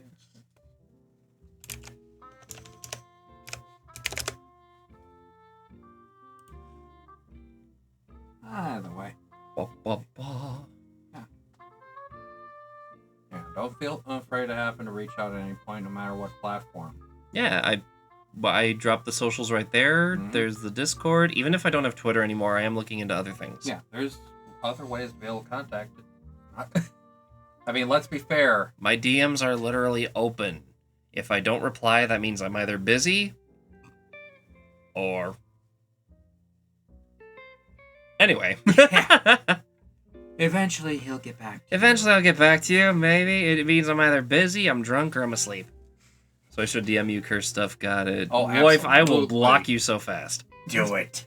You already turned Leon inside out. That's cursed enough. Inside Out 2D. Wife. You can't stand Wife. there's actually a running gag on this, and I'll extend a little bit to explain this. Wife actually has a VR chat model that was made inside out. And that's how I knew Wife was the one that did it. Wait, what? No, literally, like, his model got turned inside out and reversed. Oh. Like, I was firing backwards through the chest. That sucked. Can I take full props on the fact that I deflected a projectile that I That is couldn't kinda see? That is pretty Yeah. Ooh. But it is about that time. I probably should have, like, given more time for questions. So, I'm gonna end the stream on one last thing. Just because I was putting up a vote for what to do tomorrow. And I'm going to say this properly right now, just so there is one more day for you guys to vote on this. If you go to the announcements channel in my Discord server, and literally the announcement before the one from this morning, you will find one from yesterday where you guys can vote on what I do for a Christmas-themed stream tomorrow. One option being I furnish a house and house flipper, and then we deck the halls. And share Christmas stories and have ourselves a chill, calm time. Or Mortuary Assistant had its seasonal content update. There goes Santa Claus. There goes Santa Claus down the gurney lane. Yeah, so Mortuary Assistant has a Christmas update where you can embalm Santa Claus. And some of the jump scares are now Christmas themed. And a funny thing to make it a little more difficult, outside of certain situations, he will always be smiling. Mm-hmm. But also to make it double difficult, I will not just be embalming bodies and hiding from demons and possibly dealing with demonic Santa Clauses. I will be doing Christmas karaoke for the entire thing. So I will be avoiding jump scares while trying to sing Christmas songs. Oh, Lord. You ever played Oh yeah, Wife did that too. They made a VR chat model that's like, it's the bones of their model, but it's just small waifs. Okay, I've got to see this sometime. You do post that in the... I give you permission to post that, probably in the tavern or something in the not safe for work area, please. I don't need to be at work scrolling through and finding Inside Out Wolf. All 80 mouths move in unison. Oh, yeah. God, that is terrifying. Bad.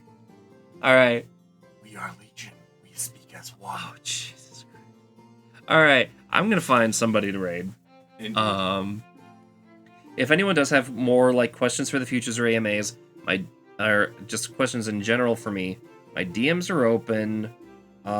Hit me up anytime. I will answer what I can when I can. Or if someone wants to ask something openly in the server, go for it. I'm sure if I don't answer it, somebody will. But in the meantime, how's about... Let me see. Who do I send us off to? Well, that person just skyrocketed in popularity. Oh, wow. dear. Here's all. Bro, Holy okay, cow, hold a up. lot of people are I'm playing gonna this now. mute again for a hot second.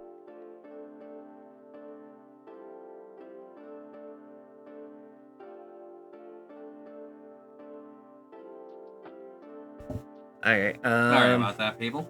I had to vent something right then and there. Let's see. Curry's an option. Oh no. I could jokingly say you could happen to raid Hotstar, but happen to get some of his community to check you later. Ooh, who? Hotstar, but he's like one of the biggest DVD players. Well, I suppose that actually would be like something to talk And about. he's 'cause we're actually a really chill guy too.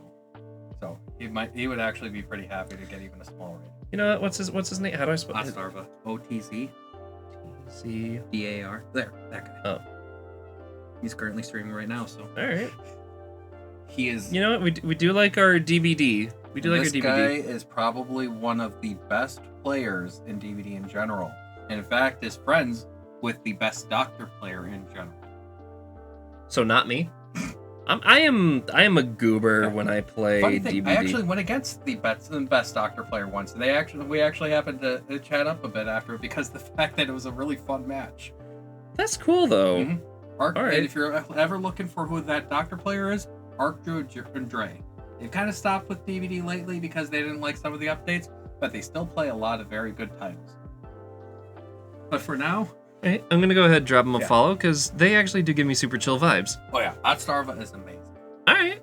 Wow, it's rare that I hear you talk about a Twitch streamer. Well, funny thing, they actually used to be a first aid paramedic, and for like the call lines and such. Yeah. I think, or is it capital O? Mm-hmm. So we're going to have to hit them up. This is the first. I raid like one big person a year as a joke, so this ought to be This is interesting. the perfect way to happen. Oh, Oh, that sucks. well, Oh, never mind then. uh, Well, I gave him a follow. usually they accept with the raids. That's kind of sucks that they aren't allowing it right now. Twitch had a big like update. Okay, so we're not rating that person. No. Sorry. Still give them a watch though, people. They're actually really good and chill, and they happen to have a really solid community. Let's see. Who haven't I shown love to in a while? Yeah, that's a good question.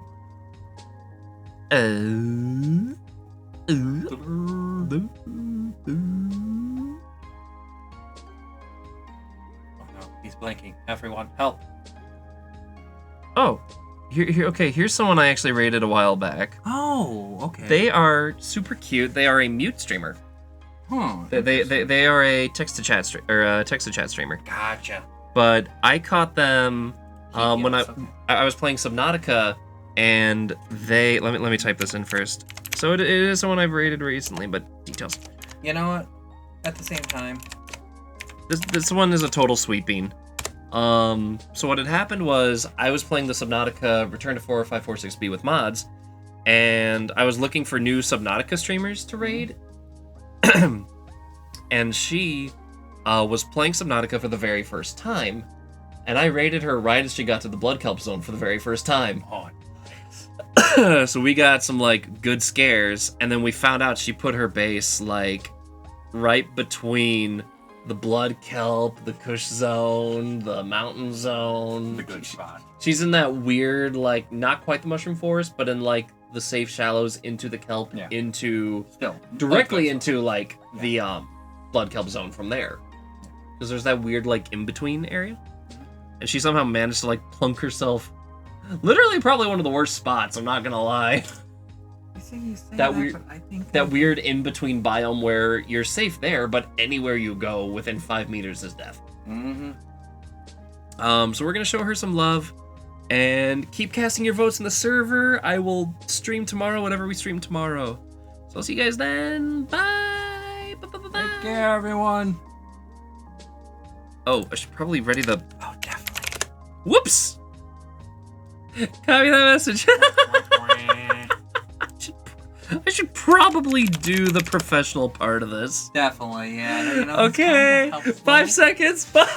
5, 4, 3.